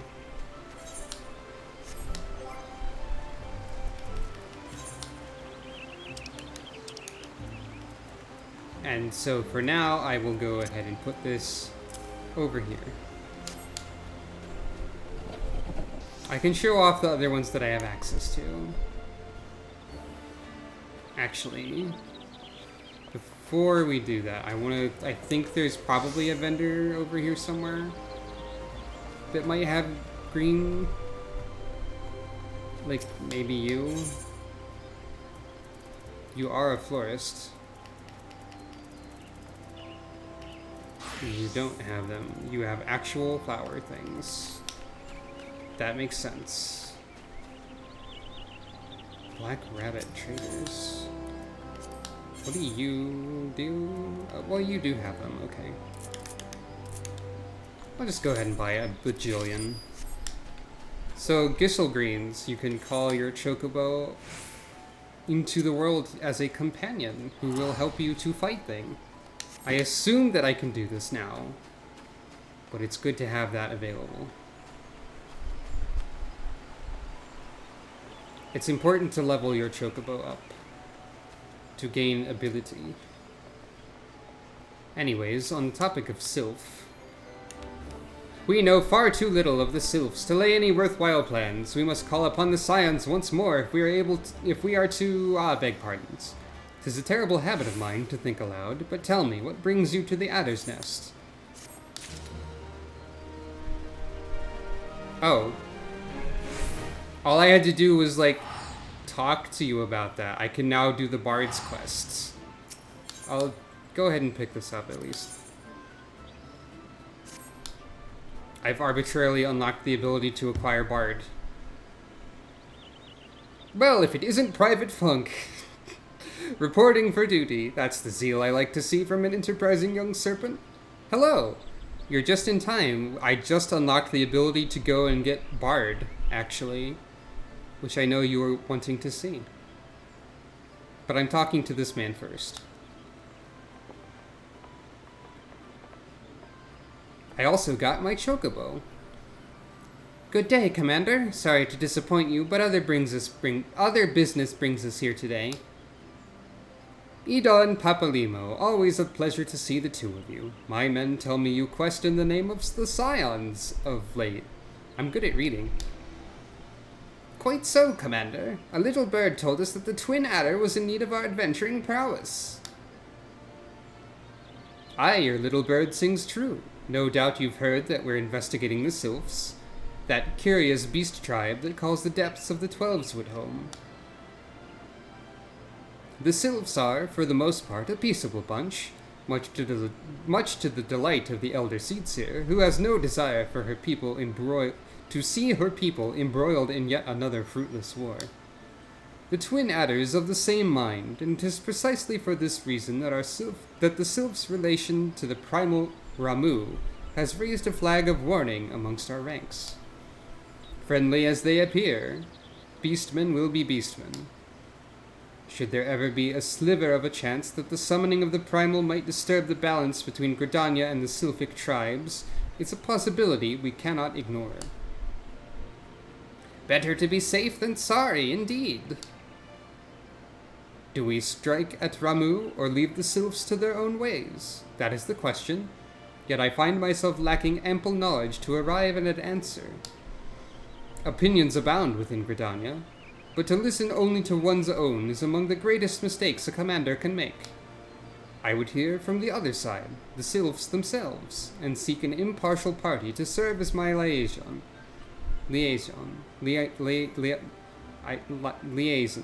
probably.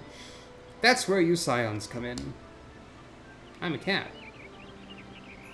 The Sylphs of Little Solace remain untempered and have held many a productive dialogue with our people. I would hear their candid thoughts on their tempered brethren. That said, I urge you to exercise due caution. Sylphic tradition and etiquette bear little resemblance to our own. It would not do to have any cross-cultural faux pas get in the way of a productive parley. En route to Little Solace, you will come upon the Hawthorn Hut. Our officer stationed there can enlighten you as to how to win the Sylph's favor. May your expedition be a worthwhile one. A friendly palaver with the Sylphs? This should be a pleasant enough diversion. The Hawthorn Hut, was it? I believe the ferry departing from Westshore Pier should take us straight there. A friendly palaver indeed. I hope this will be as straightforward as you say, Papalimo. I'm a cat. But first, a song of bards and bowmen over at the Archery Guilds, as you may expect.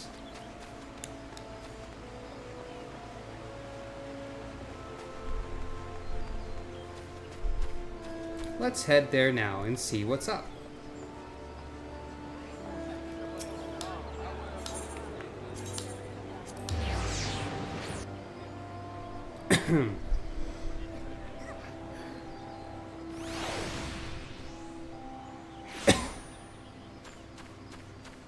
Excuse me for my coughing.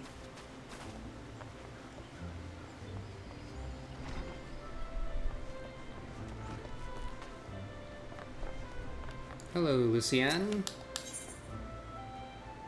Guildmaster Lucienne, which is to speak to you about learning new skills. Well met, Sucro. Would that we had the time for banter, but we're all up in arms here. Yet another Ixali dirigible has been spotted over the Twelveswood, you see. Their reappearance calls to my mind that Battle of Griffin Crossing. Well, I say battle. Most are agreed that massacre would be rather more apt. Aye, the Ixal dealt us a crushing defeat that day. Right around this time of year it was, more than 2 decades past. A humiliating episode in our history, to be sure, but heavens forbid that we ever forget it. Failure is the finest, if not the kindest, of teachers, and few things drive a woman better than its sting. But let's do speak of cheerier matters. Mayhap you've already heard, but a renowned archer has recently returned to the Twelveswood, the one they call the God's Bow. That's just a title, of course. His birth name was Jehantel, and he was once of the God's Quiver. The man was a legend even then, and there was no honor greater than being taken under his tutelage. But that's not all there is to him, mind you. Jehantel was also a skilled bard, one of the rare few capable of inspiring others to great feats through song. Upon learning that the God's Bow had returned, dozens of us flocked to him in hopes of training unto a legend, yours truly included. Alas, the meetings haven't unfolded quite as we'd hoped. Jehantel has refused to teach each and every suitor that has approached him thus far. Though it should be mentioned that the topics he's reluctant to instruct us in do not include poetry and song. He seems exceedingly keen to teach us all about them. Some of us were tempted to take him up on the offer, save that we have a nation to defend. Far be it from my intent to belittle all those bards out there, but I like my chances rather better charging into battle with a quiver than a harp. And here we were hoping that transcendent mastery of the bow might be ours. By the sparkle in your eyes, I'd wager you have an interest in that self-same poetry and song. Come now, there's no call for shyness, and there is more to life than battle. If you'd present yourself as a pupil to Jehantel, I happen to know his whereabouts. I'm given to understand that he's made camp somewhere west of Quarry Mill in the South Shroud. Jehantel is an agreeable sort of fellow and should be willing enough to meet with you. Truth be told, I'm still holding on to hope. If you could find a way into Jehantel's confidence, maybe you can be persuaded to join us. I wish you the best of luck, friend. It's time for Bard!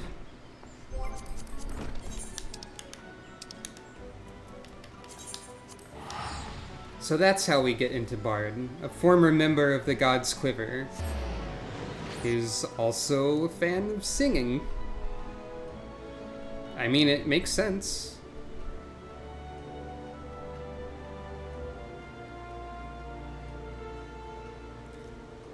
Yep, that's pretty much it. Got it in one. Makes sense to me.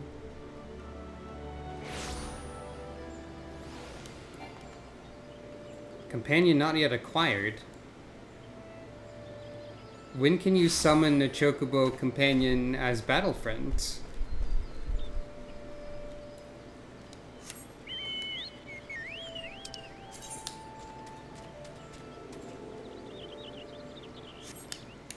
But here is Boaster. That's him. He's here now. I thought I could summon them as a battle friend immediately, but apparently not. While we're here, I'm gonna go ahead and say, let's take a look at the other mounts that I have. This is the giant Moogle with the seat. 2 people can use this bench.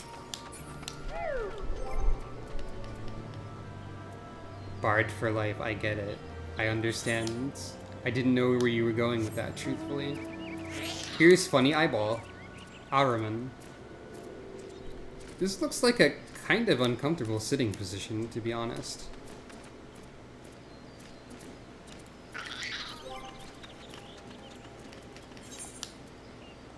Here's Behemoth, the very large creature, with a comfortable chair.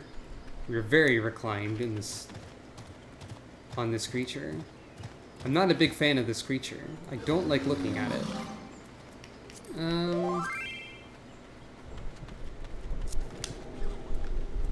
I got a whisper saying, "Is that a Super Mario RPG reference? LMAO." Someone got it. Good. I'm glad to see this. What else we got? Sildra of Final Fantasy the Fifth one, famously known for dying several times. A good creature. I believe this was for pre-ordering Stormblood, or the special edition of that thing. The Falcon. This is based on an airship from Final Fantasy VI, but seeing as we do not have flight, it is currently just a bike ship. It's a little bit silly, but I do like it. And then the Sun Wukong option of the Cumulus. It is best to never humor Sun Wukong, so we are not using this mount. I believe I got that as a brief promotional thing that was happening. We are going to be riding the Chocobo that we have just earned.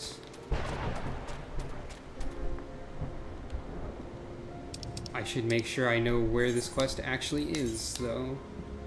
That way.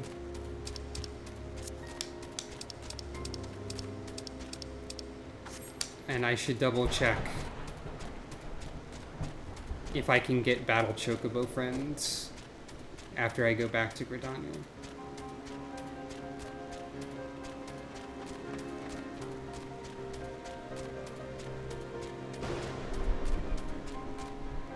Oh, it is worth mentioning, while we're here, that you can customize what your Chocobo is equipped with.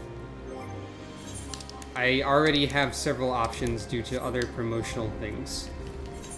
We begin with the basic Gridanian barding, as we have joined the Twin Adder. But we also have access to, at the moment, Black Mage barding. And you can do this in multiple pieces. So here we have a funny Black Mage bard.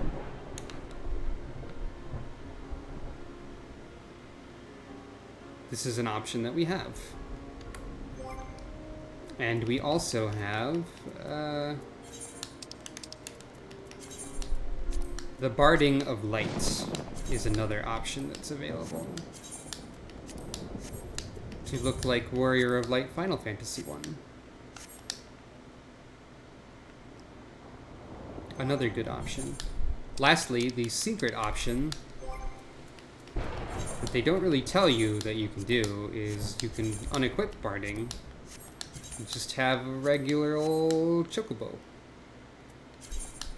And you can also equip these in pieces, so you can mix and match.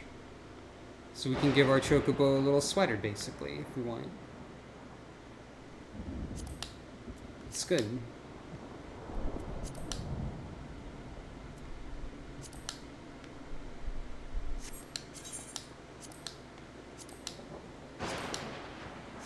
I guess we can stick with the Gridanian array now, for now at least.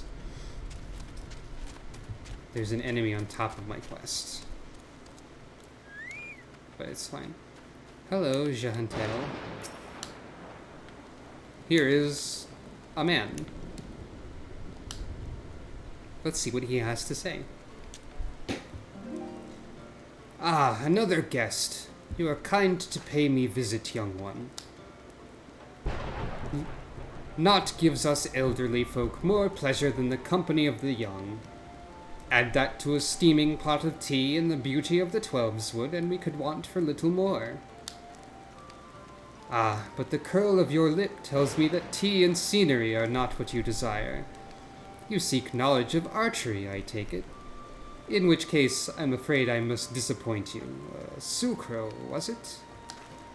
Yes, I am Jahantel, the one they called the God's Bow. But that was in another life. This thunder is really disrupting the mood a little bit. I have long cast aside my bow, taking instead a harp to my breast. For years I have lived as a bard, going wherever the wind blows, exulting in the beauty of creation through song. To be sure, I still have the eyes to recognize a promising archer where I see one. And you, young one, have promise. Keep your nose to the grindstone, and one day you may count yourself a virtuoso of the bow. Yet, he put away his harp while the camera was cut away from him. Yet know that virtuosity is worthless without virtue. Aye, the words of the Ballad of the Vainglorious Fool tell us this much. I'm a cat. You truly wish to remain and learn poetry and verse. Well, well, well, I must admit to being rather taken aback. In uncertain days such as these, there are few indeed who devote their time to song as opposed to more tangible endeavors. Yet, you intrigue me, young one. I find myself growing curious as to how the melodies of old might find expression through you. I do believe a certain friend of mine would be of the self-same opinion. Aye, that would be as good a place as any for us to begin. Listen well, Sucro. There's a Moogle named Puk no Poki, who can oft be found wandering in areas situated east of here. I would have you present yourself to him. Puk no Poki is possessed of a discerning eye for talent. If he sees potential in you, I should be well satisfied that you indeed have the makings of a bard. Heed me, O puissant Althic. Turn thee over the hourglass of time, that we might gaze upon the battles of yore. I don't know how to actually say that word with the P, but that's fine. Very well, our quest is to speak to a Moogle.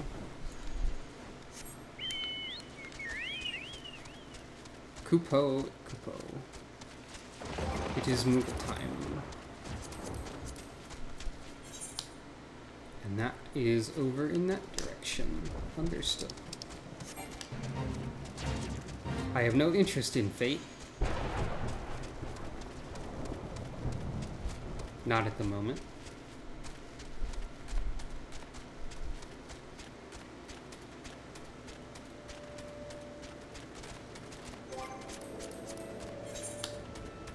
It's the incorrect direction. I must needs head this way.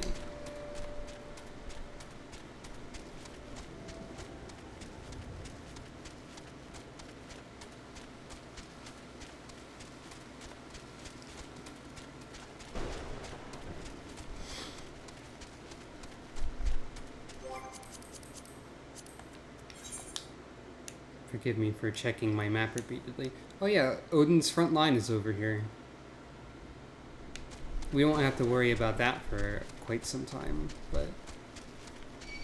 Hello, poachers. Please ignore me.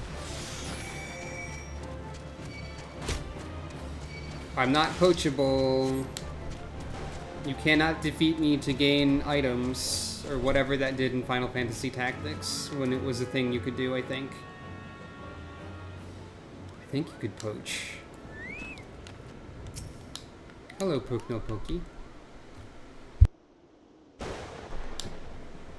Kuparg! How could this have happened? It's just so embarrassing. A blunder for the ages, Kupo. You understand what I'm saying, don't you? That's a rare talent, I'll allow, but you've caught me at a bad time, Kupo. Now be a good adventurer and show yourself out. Jahantal sent you. You should have said so sooner, Kupo. You do know that Jahantal is no ordinary bard, yes? His songs can salve your heart and strengthen your resolve. They can banish your fears and fill you with hope. And that's not even scratching the surface. To hear him perform is like bathing in sunbeams, Kupo.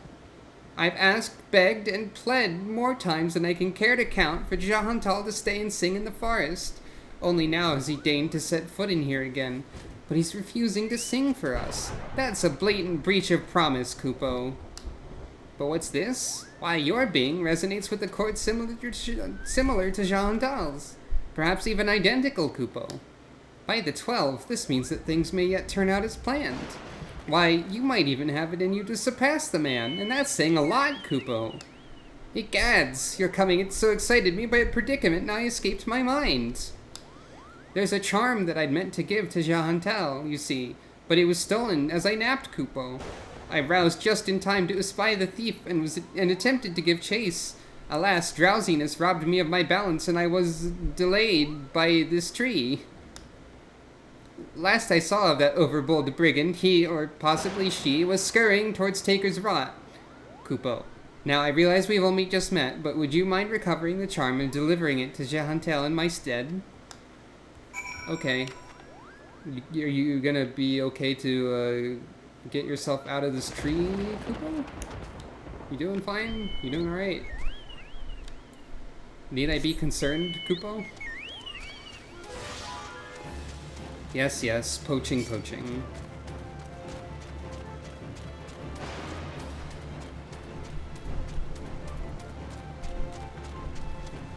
Oh. I mean... I guess I am supposed to be fighting these people, probably. Oh.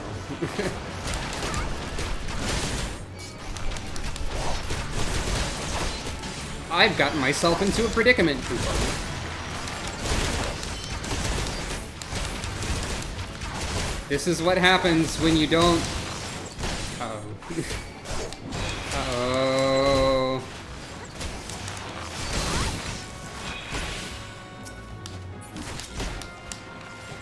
I'm dead. Great. Well, you can only be revived by things such as rays. So... Well... That's what you get for being impatient and not fighting every enemy. I guess. I'm a cat and I'm dead. That's a little annoying. I guess while I'm here I can see if I can get a battle chocobo. First death. Poached.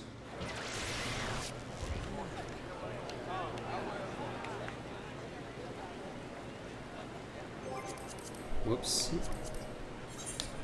That's not the right thing at all.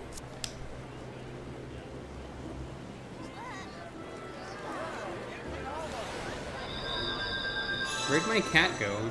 There it is. I mean, my other one. I guess dying makes your minion go away? Hey, do you have like a battle chocobo quest? No, that's for PvP. That's all I wanted to check over here. And what do you... That's for Grand Company hunting log. I'll have to look up how to do battle chocobo later, probably.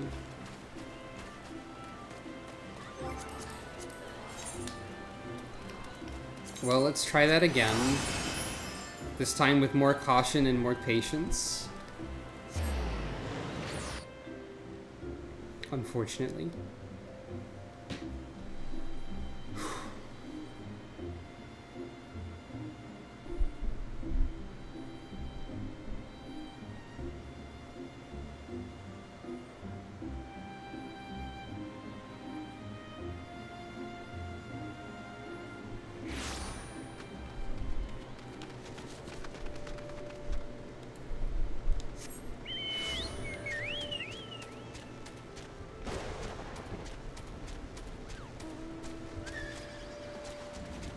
Having a chocobo to fight with me would be very helpful for moments like that. But...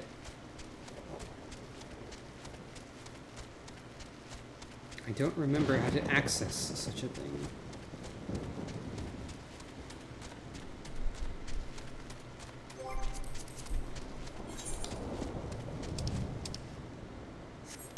Okay. I guess I'll just fight all of you.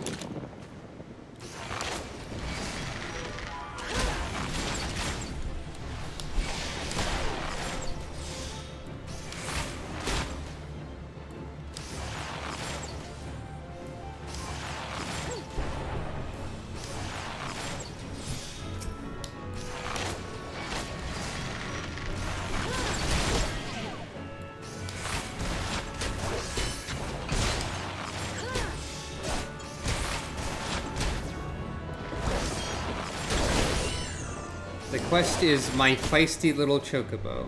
Okay, but where is that and what are the requirements for it? I guess is what I need to know. I feel like I probably can't do that right away, but I could be wrong.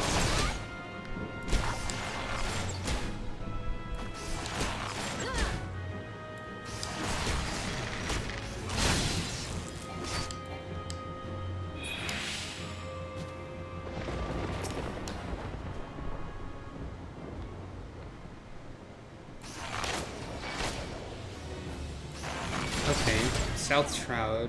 It requires having a chocobo. That is probably at Bent Branch Meadows. I will check that out after I retrieve this item.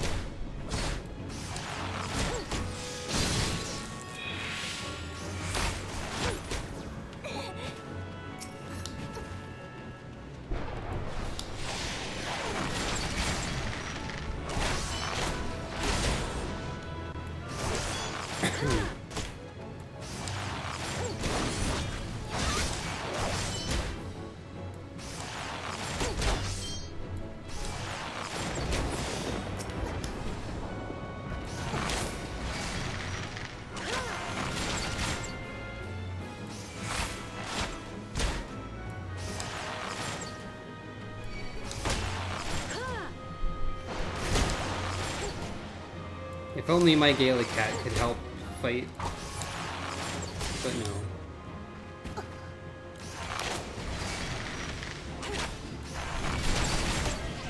At least attacking something doesn't grab the enemies near that thing. That's a small blessing. Otherwise I'd be having a lot more trouble.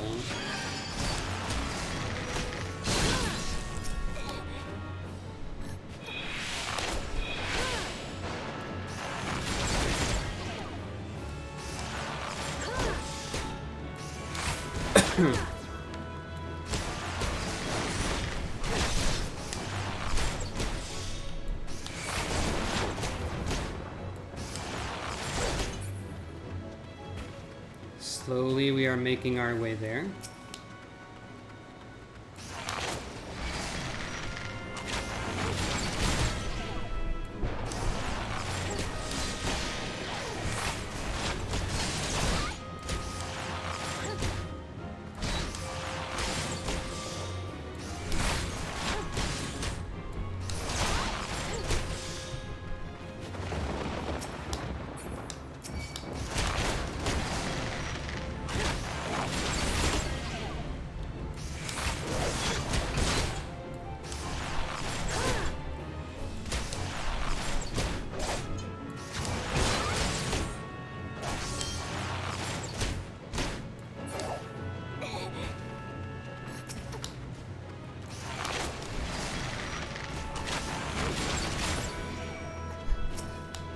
And there we go. I have found the thing.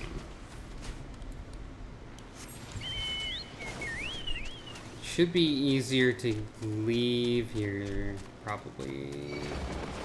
Dang it. Dang it. Just leave me alone.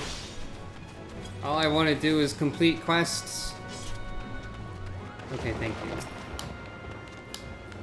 Have you recovered the charm? I sure have. Oh hey, look, it's the barred soul crystal. A quaint keepsake made from a single tiny crystal. You did it, Kupo! Please, you must now deliver it to Shahuntel. Tell him that Pukno-Poki thinks him a cunning rogue, but is excited nonetheless. So excited that, in fact, that he cannot help but sing. Kupo lo lo lo lo lo lo lo lo lo. They did this joke again, kind of. Okay. I'm glad so many people in this game are happy to be returning home. At least. Aggro me now. Oh, I care not. Ha ha ha ha. It's a little bit harder to do a 360 flip chocobo leap in the air. They don't turn quite as smoothly.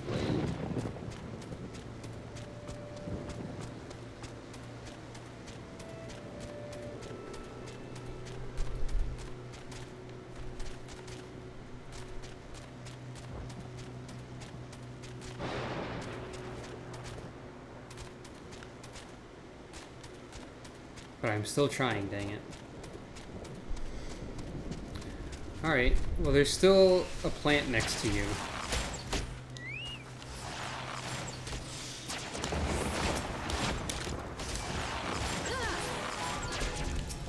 Alright. Welcome back, Sucro.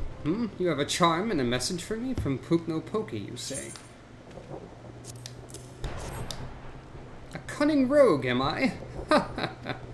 I suppose I must explain. Puknopoki and I go back a long way to when I first took up the harp. I made a promise to him then, one that I've yet to make good on. Puknopoki has desired that I remain in the Twelveswood to sing for the rest of my days. Regrettably, I've been able to oblige him. Duty called, you see. I had battlefields to stand upon and comrades to protect. Moreover, an event came to pass that rendered my being in the Twelveswood problematic.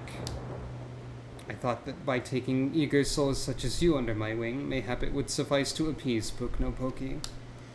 Of course, he saw straight through my little ruse. What the Moogles lack in grace, they amply make up for in wit.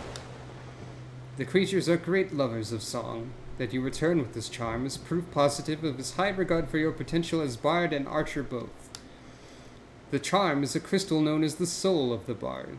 Puknopoki asked that you bring it to me, but he meant for you to have it. It's a gift from the Moogles, bestowed upon those they deem worthy of walking the path of the true bard. The soul of the bard harbors memories of the past, verses and refrains sung by the bards of old. As you gain in worldly experience, more of these memories will find expression through your being, imbuing your song with powers untold. It may surprise you to hear that bowmen and bards are as next of kin. By the same token, mastery of song is dependent on one's prowess as an archer. The sense in this will be lost upon you at first, but in time the realization will dawn that bow and harp are but stringed instruments played by the same hand. Go now, Sucro, and let your body and soul drink deep of the melodies of old. When next we meet, I hope to see a fully fledged bard standing before me, one who exceeds even Puknopoki's wildest expectations. The next bard quest is available at level 35. The quest to learn the action Perform is now available from Simpkin at Miketo's Amphitheater in Old Gridania. Oh, okay. Should do that too.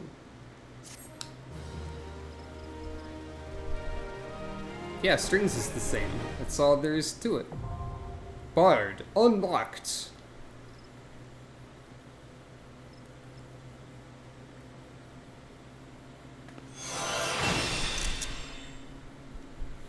You have unlocked Mage's Ballad, and you took a screenshot. Da da da da da da da da. Soul crystals are required to change from your current class into a more specialized job.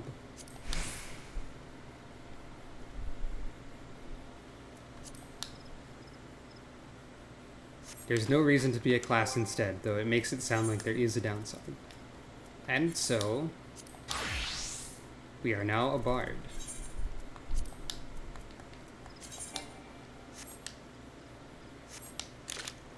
Now let's see. I see my copying over of the data has indeed preserved my bard skill bar from my other character, which is slightly differently arranged with what I had than what I was doing, but only very slightly, and it should be fine. Now let's see what Mage's Ballad does. Unaspected damage with a potency of 100.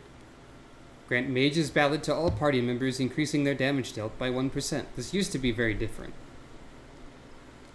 20% chance to grant repertoire when damage over time is dealt. And that repertoire resets the recast timer of Bloodletter and Reign of Death, which we don't have. That's Bloodletter, but like for multiple targets. Okay. So for right now, Bard is fairly straightforward, I suppose. I have to have a target for Mage's Ballad.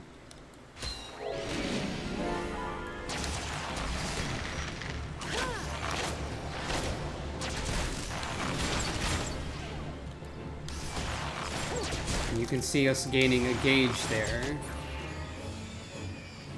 The gauge is going up, while also the countdown timer is going down. This is the simplified Bard gauge. There's a fancier version available as well. But, yeah.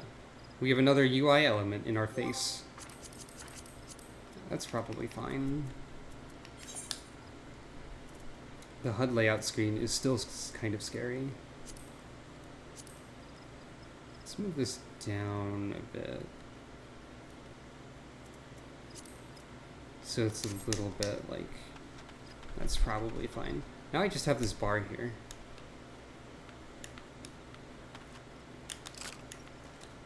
But yeah. We have Bard. Now let's go to Bent Branch Meadows for a second. Because I'm guessing that this is where the Chocobo quest is.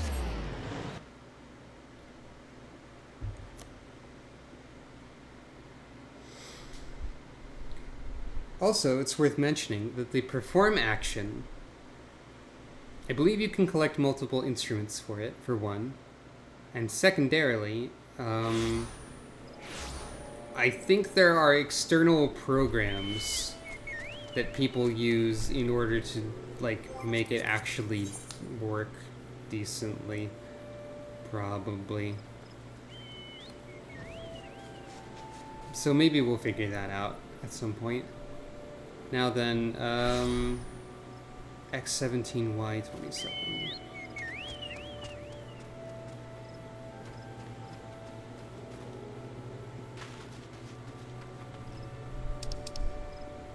Oh, this is the central shroud. I was supposed to be in the south one. Wait. I don't have a teleport point in the south one. Well, okay. An entire Windows Media Player visualization would be pretty good. I would like to see that.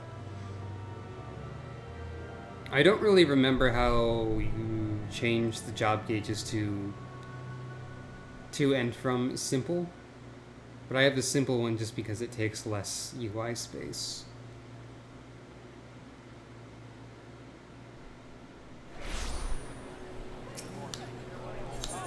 Now let's see. Why are these both to central?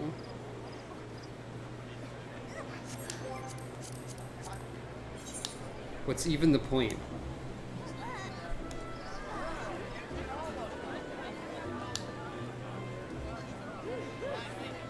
So I do need to be at Bent Branch so I can go down. While we're here, let's get Perform though. Someone had a guitar. I've never actually gotten this action before because I never bothered to go back and get it after they added it. Because I wasn't maining Bard at the time. And also because the game never told me to go get it.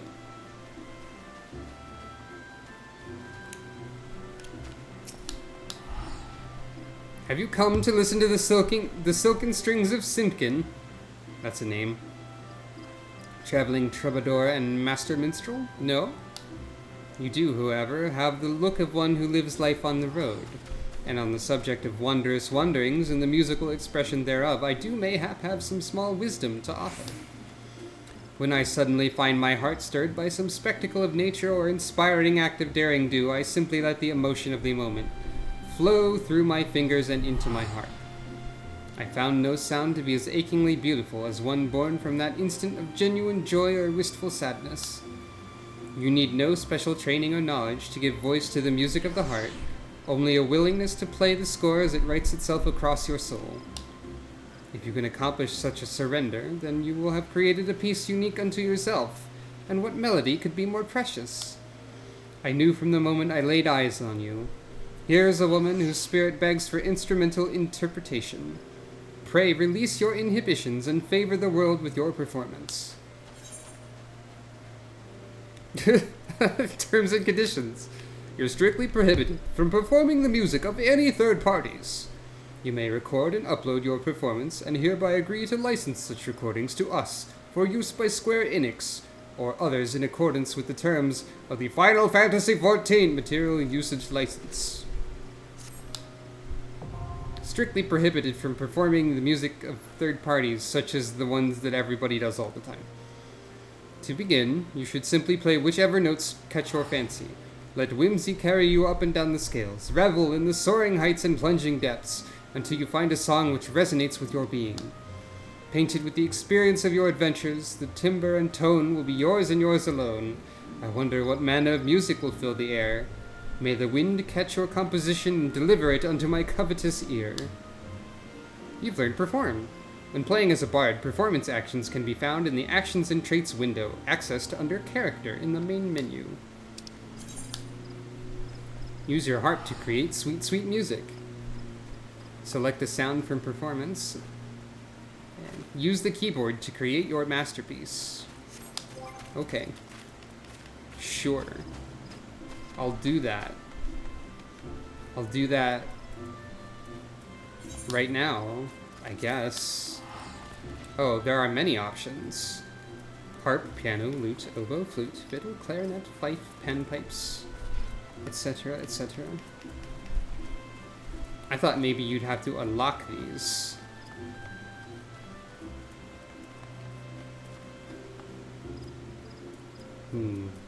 Thank you for representing the viola. Oh, lordy boy. That's not a phrase anyone's ever said.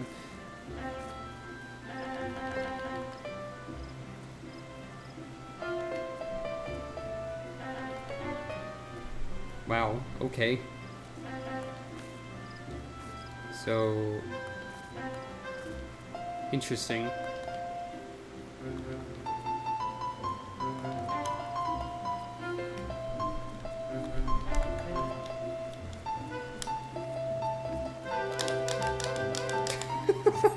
Cat very good at music sounds. Bongo.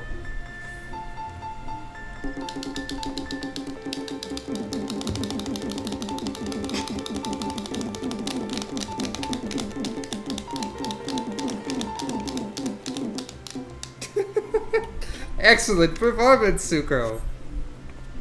Okay. Wow. That's not what a double bass looked like.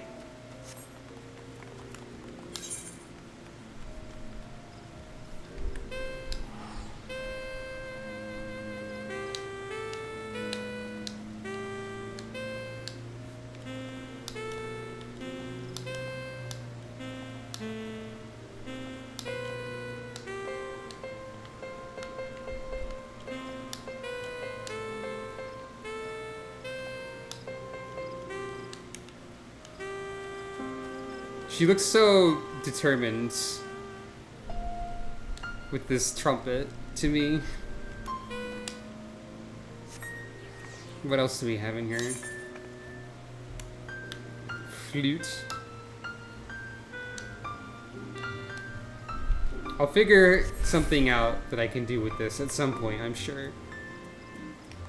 Fiddle, but with a harp.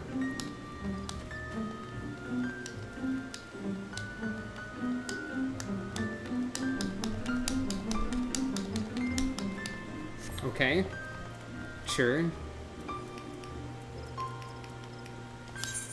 And of course, electric guitar.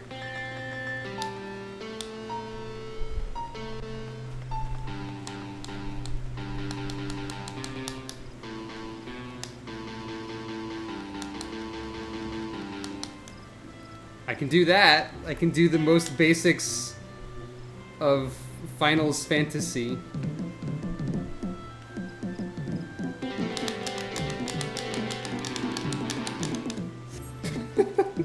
The only use this has for me, as it is now, is to mash randomly on buttons.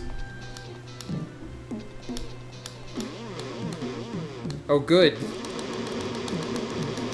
Oh, good. You've given me the tools of Satan.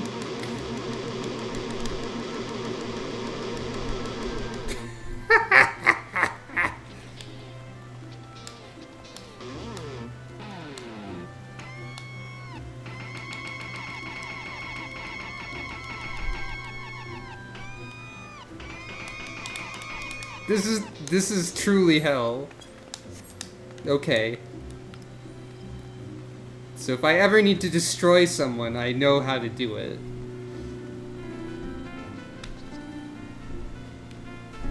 All these people gathered around to, like, watch all the bards trying to figure out what the fuck they just unlocked. Oh boy. Fun abounds in this realm. Okay. Open world PvP. You're not wrong, I don't think.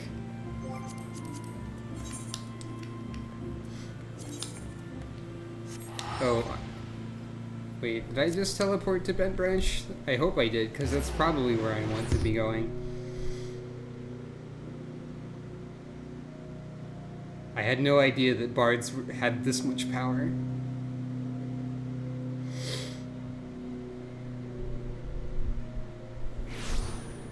Enough power to make me yell phrases such as these are the tools of Satan. Which I personally think is kind of funny. Anyway. We need to go south.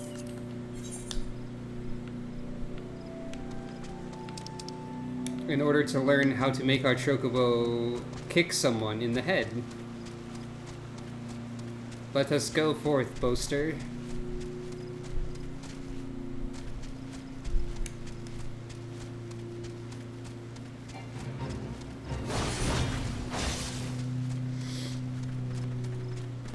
I need to pick up a teleport point in the South Shroud too, probably.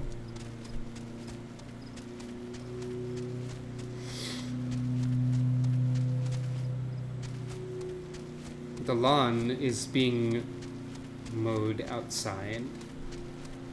I feel like that was happening last time I streamed this too. People sure do love to mow the lawn. I don't know how this has happened as a society that we care so much about lawnmowers. I mean, I guess we need to trim said lawn. But surely we do not need to do it every day. All the time. Without ceasing. Wait. Quarry Mill was in the South Shroud this whole time, I'm just blind. That being said, there is another thing here. And there is the Battle Chocobo zone over there.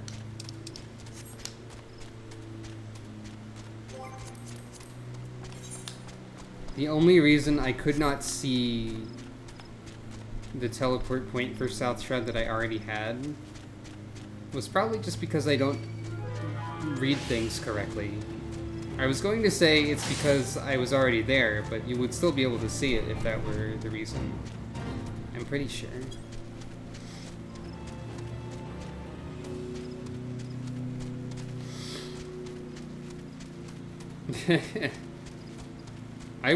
I would hesitate to call that interlude musical. Oh hey, a bounty target of large antelope.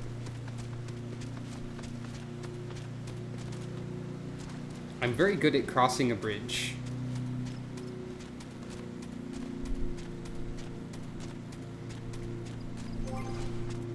Now what I should do while I'm here. Actions and traits, performance, electric guitar special. Put that shit on a hotkey for instant torment whenever I need it. Clearly I should make a channel point reward that enables a jam session at any time. And by jam session I mean hell. Hey, what's up?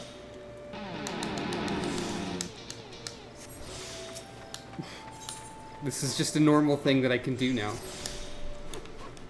The unmistakable smell of Chocobo clings to you, adventurer. Would I be correct in assuming that you have your own trusty steed? I thought so. Now tell me, is your bird battle-trained? If not, you might consider seeking the advice of Lukalot over at Bent Branch Meadows. God dang it, I did need to go there! The Ishgardian native is something of a prodigy in all matters concerning our fine feathered friends. He should be able to help you attain greater affinity with your bird. Why did I have to come here to know this? You get the guitar.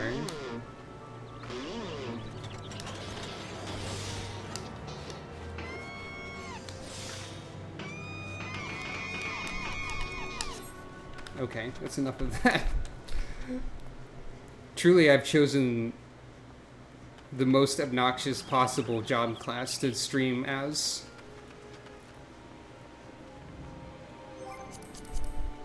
Oh, I need to attune here. I should do that before I wander off like a silly.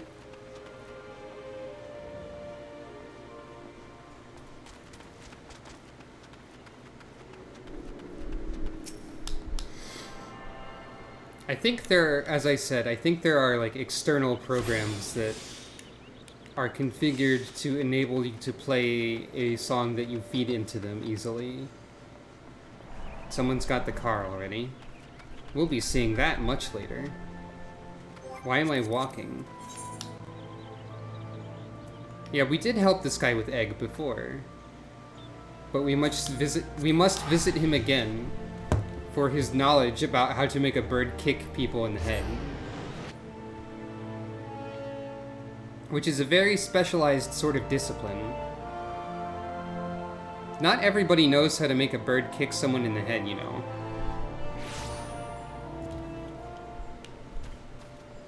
So it's important.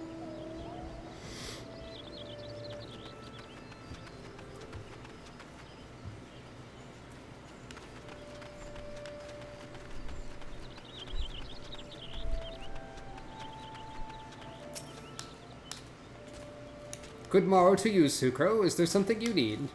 You wish to have your Chocobo trained in combat. That's no small request you make.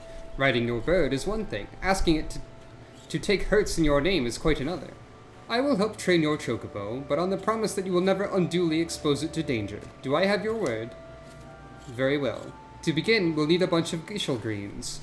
You have my leave to pick one from the fields yonder. Return here when you have it. I bought 99 of them, though. Can I just give you all of those? I get what you're getting at, but also, you know, whatever. But on the other hand, this is also, like, this is what Sucro know, because she's farm cat. She knows all about removing a plant from the ground. Expert plant removal services. Have you acquired the greens? Leafy greens originating from the Near East. If they were any fresher, they'd still be in the ground. Superb. Then we shall get straight to it. Doubtless you already know this, but chocobos are highly fond of Gishel greens. They love the leafy vegetables so much, in fact, that they will completely forget their fears in the face of danger. Thus, by feeding your bird the greens, you can prevail upon it to fight beside you, and then once called, it will be up to you to direct its actions as you see fit. You will find that your chocobo innately responds to a number of general commands. Give your bird an order, and it will act accordingly, and to the best of its ability. This simple yet effective methodology was developed by the Fortom family, one of the foremost houses in Ishkar. Really? Because I think they're pretty important later. And that concludes your lesson. Of course, it's not enough to merely hear about a practice. One must venture forth and attempt it oneself. Summon your chocobo with a bunch of Gishel greens, and together make your way to Sorrel Haven. The brood Ziz that prowl the area ought to be a suitable challenge for you and your companion. Put down 3 of them and return here. Lastly, by way of advice, I would recommend you keep an ample supply of Gishel greens on your person at all times. Our resident vendor will be able to provide you with as much as you can carry. There we go. You can now fight with Chocobo.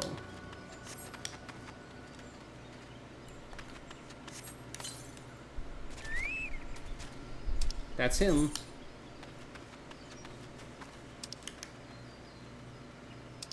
And there are stances, which I don't really think will do much of anything right now, truthfully.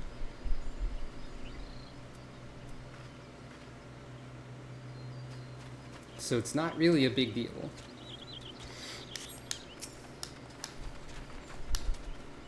And we can have Boaster and the cat at the same time. So the whole crew is here. We got Sucro, we got Boaster, we got Gala Cat that I can't name, but in my heart, her name is Parka. Hi.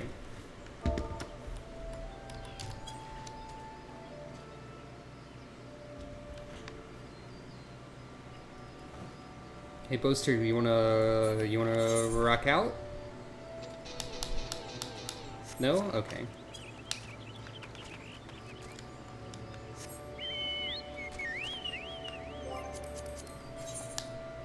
Now then, let us go defeat enemy in battle. There's a lot that you can do with raising your Chocobo in this game. Most of it requires you to own an apartment or a house of some kind. You must needs have access to Chocobo stables, as these are the means by which you increase your bird.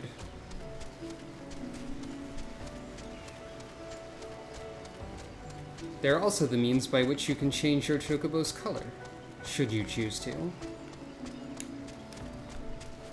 I don't know what color would best fit Boaster. Given the name and the theme that I'm going with here, one might suppose green, or optionally like a bluish, like a Boshi kind of color. If only I could give my Chocobo sunglasses.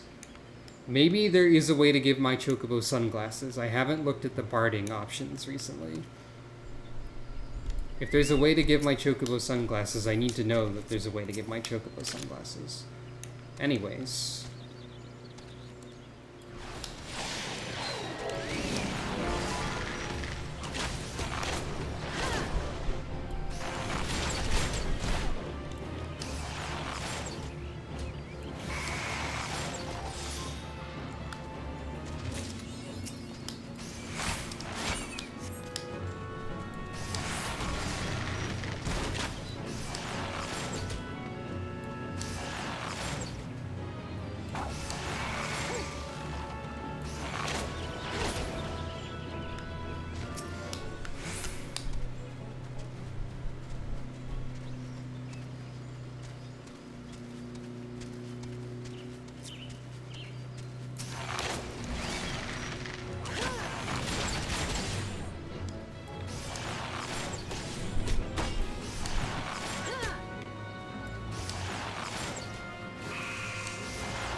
Bard doesn't really mean much at 31, huh? I get one skill that does a thing that I can use for a bit, and that's about it. I assume later on I'll have to rotate through my songs and such. Doesn't seem too complicated to use, though. Now, you do have 1 SP, so I can spend a thing on you. I don't know the Chocobo meta, but I do think it's good for you to have Choco regen. Now you can heal. If I tell Boaster to go into healer stance, he will only use healing maneuvers.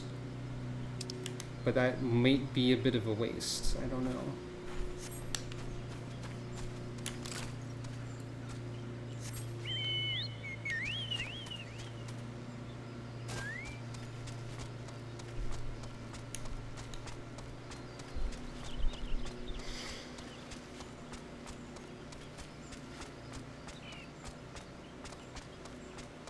Hey, I've been just sitting here playing the game without giving myself a break for like 2 hours and 47 minutes. Oops, that's not the greatest. Always remember, yep, there's that command that exists to make me take a break. After I talk to this fellow and turn in this quest, I will step away for a moment.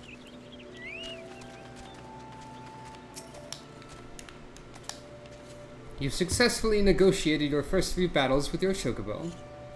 Well done.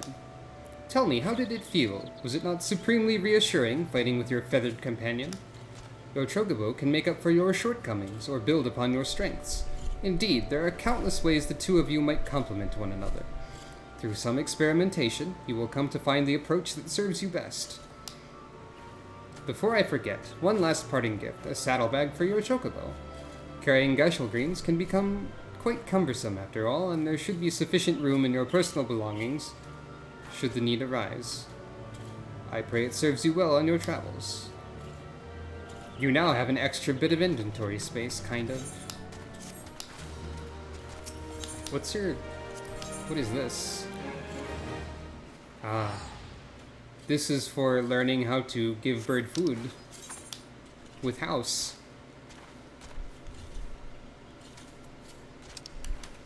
Now, the saddlebag is something I never really remember to make any use of whatsoever.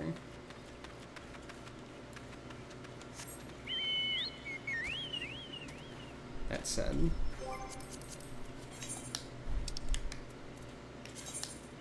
let's go to everyone's favorite spot to idle in, or at least my favorite spot to idle in for when I want background music, the silly gold saucer, and I will be right back. Enjoy this music boring its way into your brain. Farewell.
Greetings. Hello. I am here once again on the video game streaming platform. I regret to inform you all that I have 30 or less minutes remaining before I must end for today. A woo has been redeemed, so we are not really going to accomplish too much more. So, you know what? While we're here in funny Gold Saucer Land,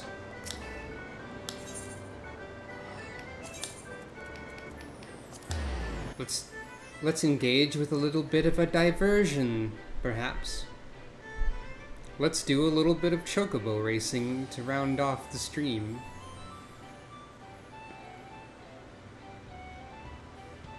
I'm not the best at it, but I do have a bird that's named Echo Fighter.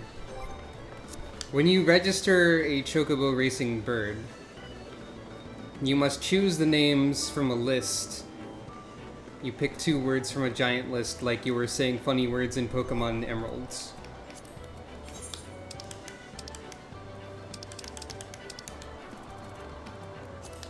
That is just what you do. Seeing as how the challenge log has rolled over, I might as well do this. And also, while I'm waiting, cuff a cur. I do love to cuff this cur.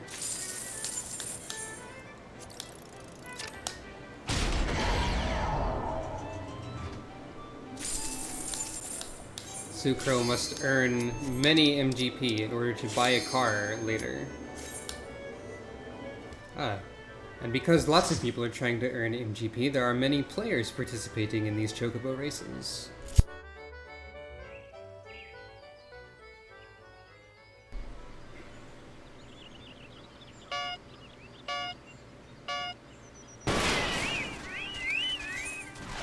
Hope that you enjoy funny Chocobo Race song of FF7, because you're going to be hearing it.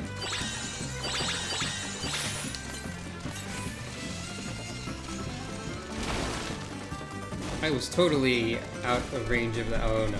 I think I've already been destroyed. Chocobo racing is difficult for me. I don't really know how best to manage my stamina and whatnot. I appreciate that one of the NPC Chocobos is named Heaven's Word. The sound effects of this feel a little bit loud as well. But yeah, my stamina was wrecked really early on, so I'm probably screwed. But that's fine. Because I'm not too terribly concerned with winning. So I'll just let this go at a relaxed pace for a bit, why not?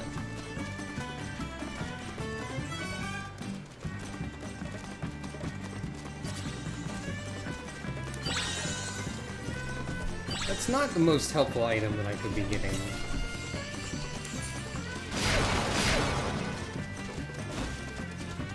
It's hurt that kind of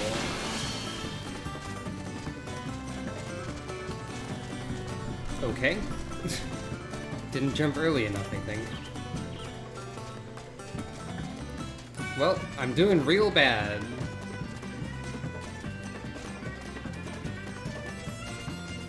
I don't know all the subtleties of the art of the Chocobo race. So... oh, at least there's a little bit of recovery.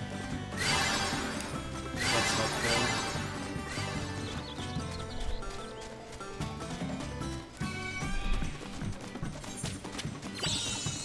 Oh, that spawned right behind me. Yeah, I'm gonna get, like, really bad placement. Oh well. Not can be done. If you use all of your stamina, that happens. You also get a very sad rendition of the victory theme if you suck. But that's fine. Echo Fighter learns the race ability Super Sprint. Oh, okay. That's actually really good to have, probably.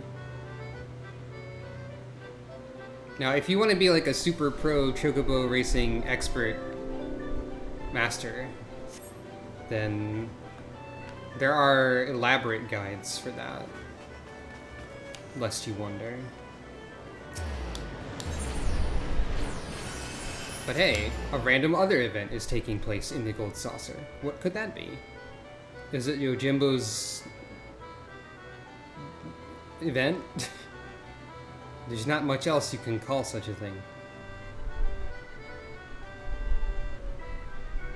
Is it, don't get sneezed upon? Is it do a platforming? Who can say?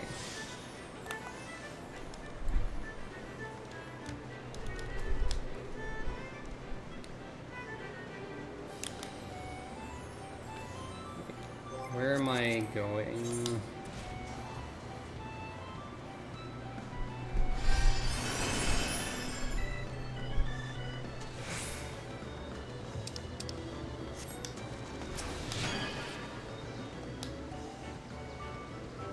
Air Force One. What is this? Air Force One?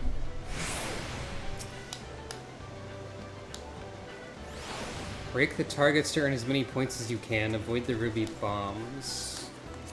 I have never done this. I know not how it works. I've never seen this in my life. I'm sure this will be fine. Oh, okay.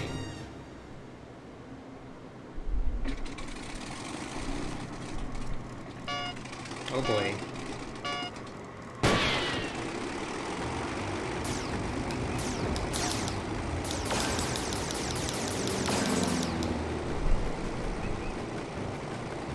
This will be interesting.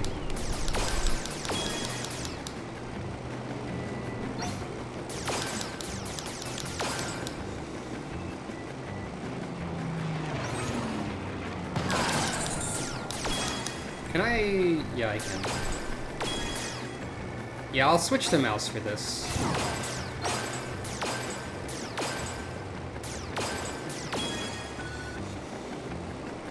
Don't shoot those. Those are bad to shoot.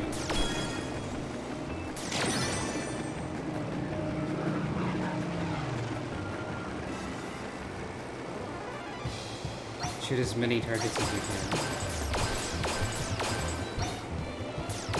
Why is type on here?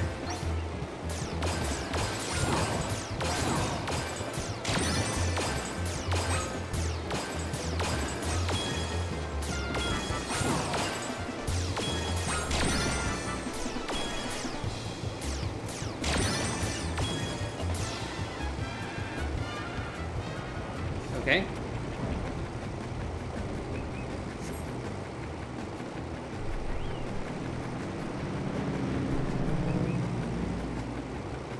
This is cool, actually. I like this.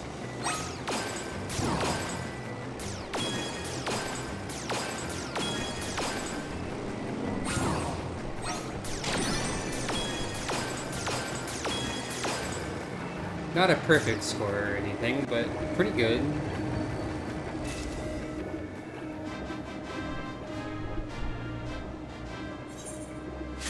Oh, I just noticed the sprite of the Air Force is down here. I hit one bomb. Shucks.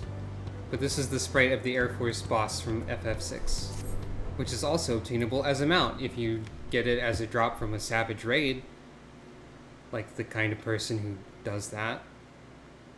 Who I'm not. Unless I become an ultra super pro Final Fantasy XIV amazing expert by the end of this series of streams. And do all of the Savage things. Not that I have anyone to do that with. Because you need a dedicated group of like 8 or more people.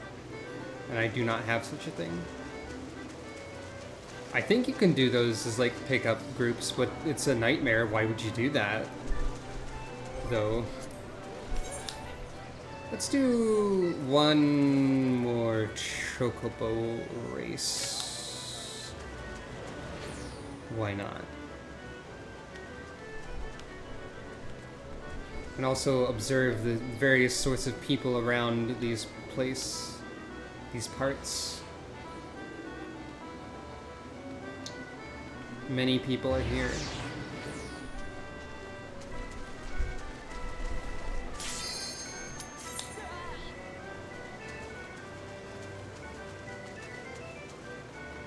It's a little difficult to observe people when there's so many of them.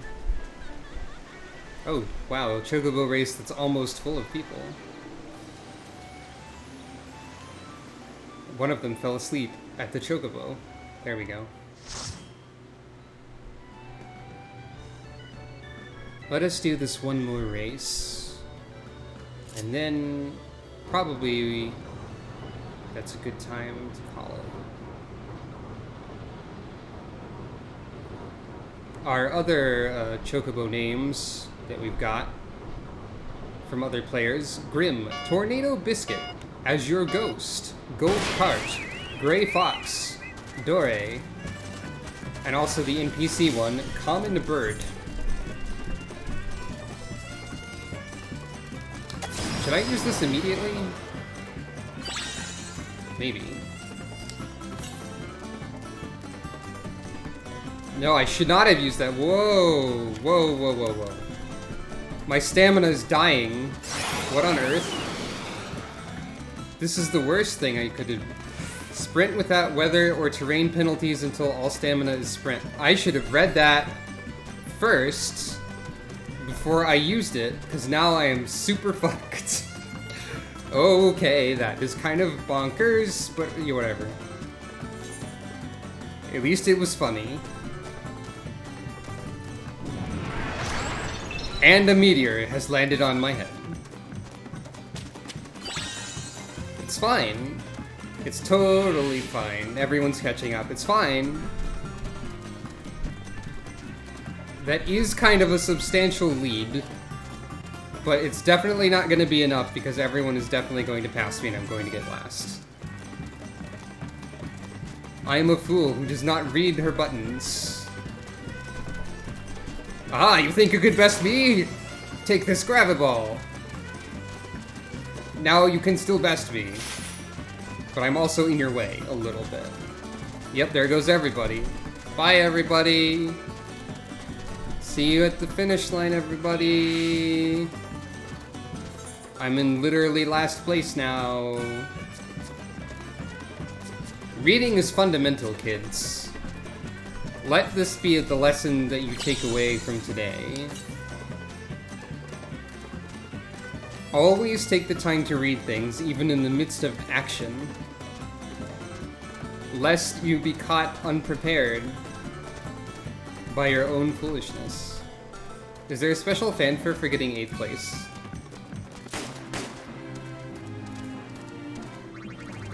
No, it's just the... So yeah, in the end I was significantly behind everybody. So you want to use that close to the end of the race. Not at the start of the race. Good to know. Actually, let's do one more. Let's see if I can make a proper and interesting use of this ability. Or if it's trash garbage that needs to be removed from my bird.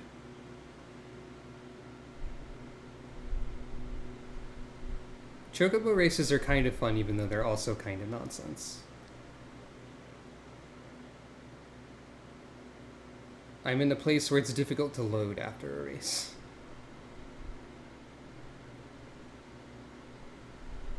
I should really label this thing that bits are supposed to go into.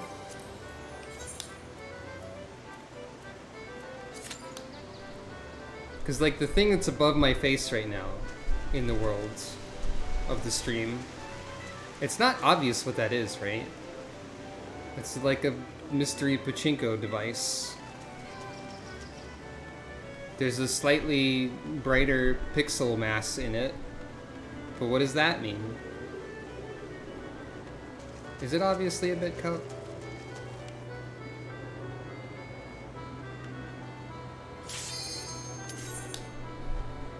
I feel like I should still label it. Put something like in the background behind it. I just keep forgetting to do that.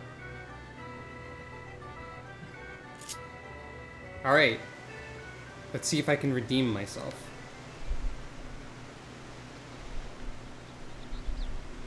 One of the NPC birds that you will run into is called I Lied, which is kind of funny as well.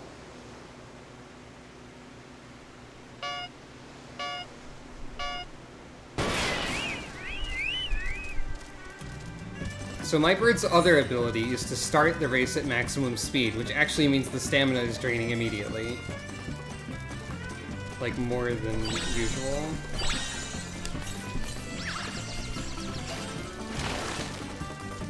So there's all kinds of danger here.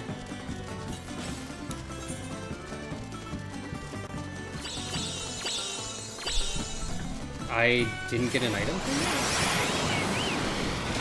Ah, crap. I'm probably doomed to get owned again already.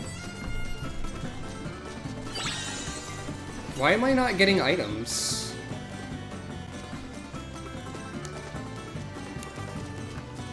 Is it due to latency? Well,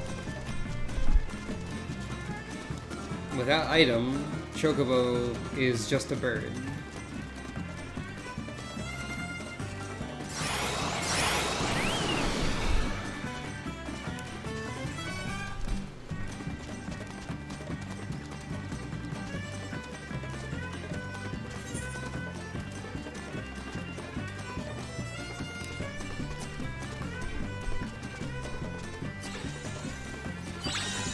There we go, but it's this stupid thing again.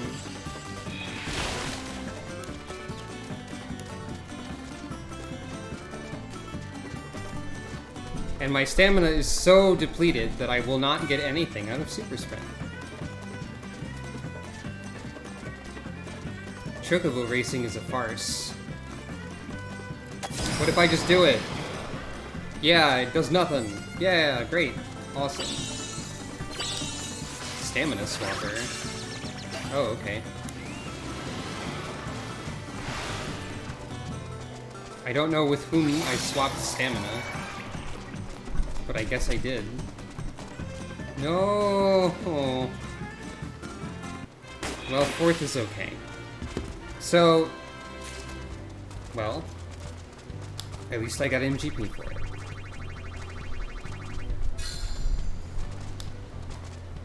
I think my Chocobo is bad.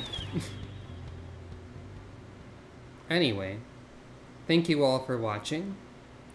That is probably going to be where we're going to have to conclude for today. So next time, look forward to the Sylphs and Ramu. With our newfound powers of Bard and Bird, we are almost a Banjo-Kazooie kind of situation, but not really.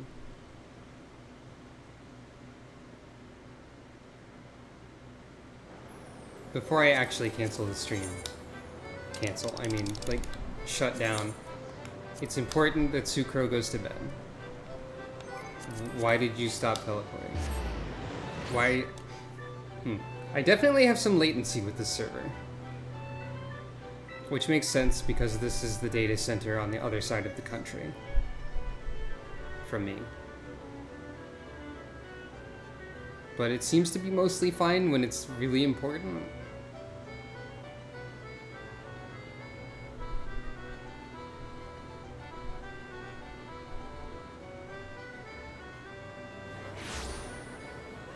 Regardless, as I was saying, thank you all for watching. Thank you for hanging around the stream. Last time I said something about how since I'm streaming more now, it's a good time for me to start saying all the usual like, comment, subscribe things or whatever. But I'd like to issue a small correction to that statement, that Twitch is currently being shit and fuck about a lot of important things.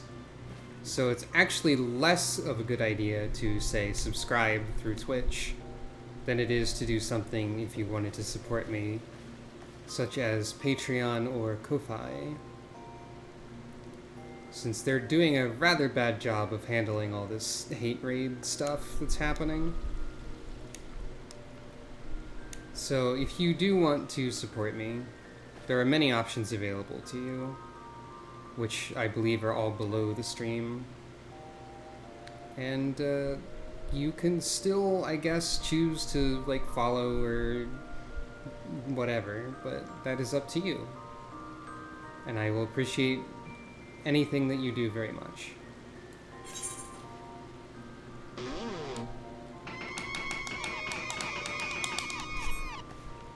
And now Sucro will go to bed. Good night, everyone. And thank you.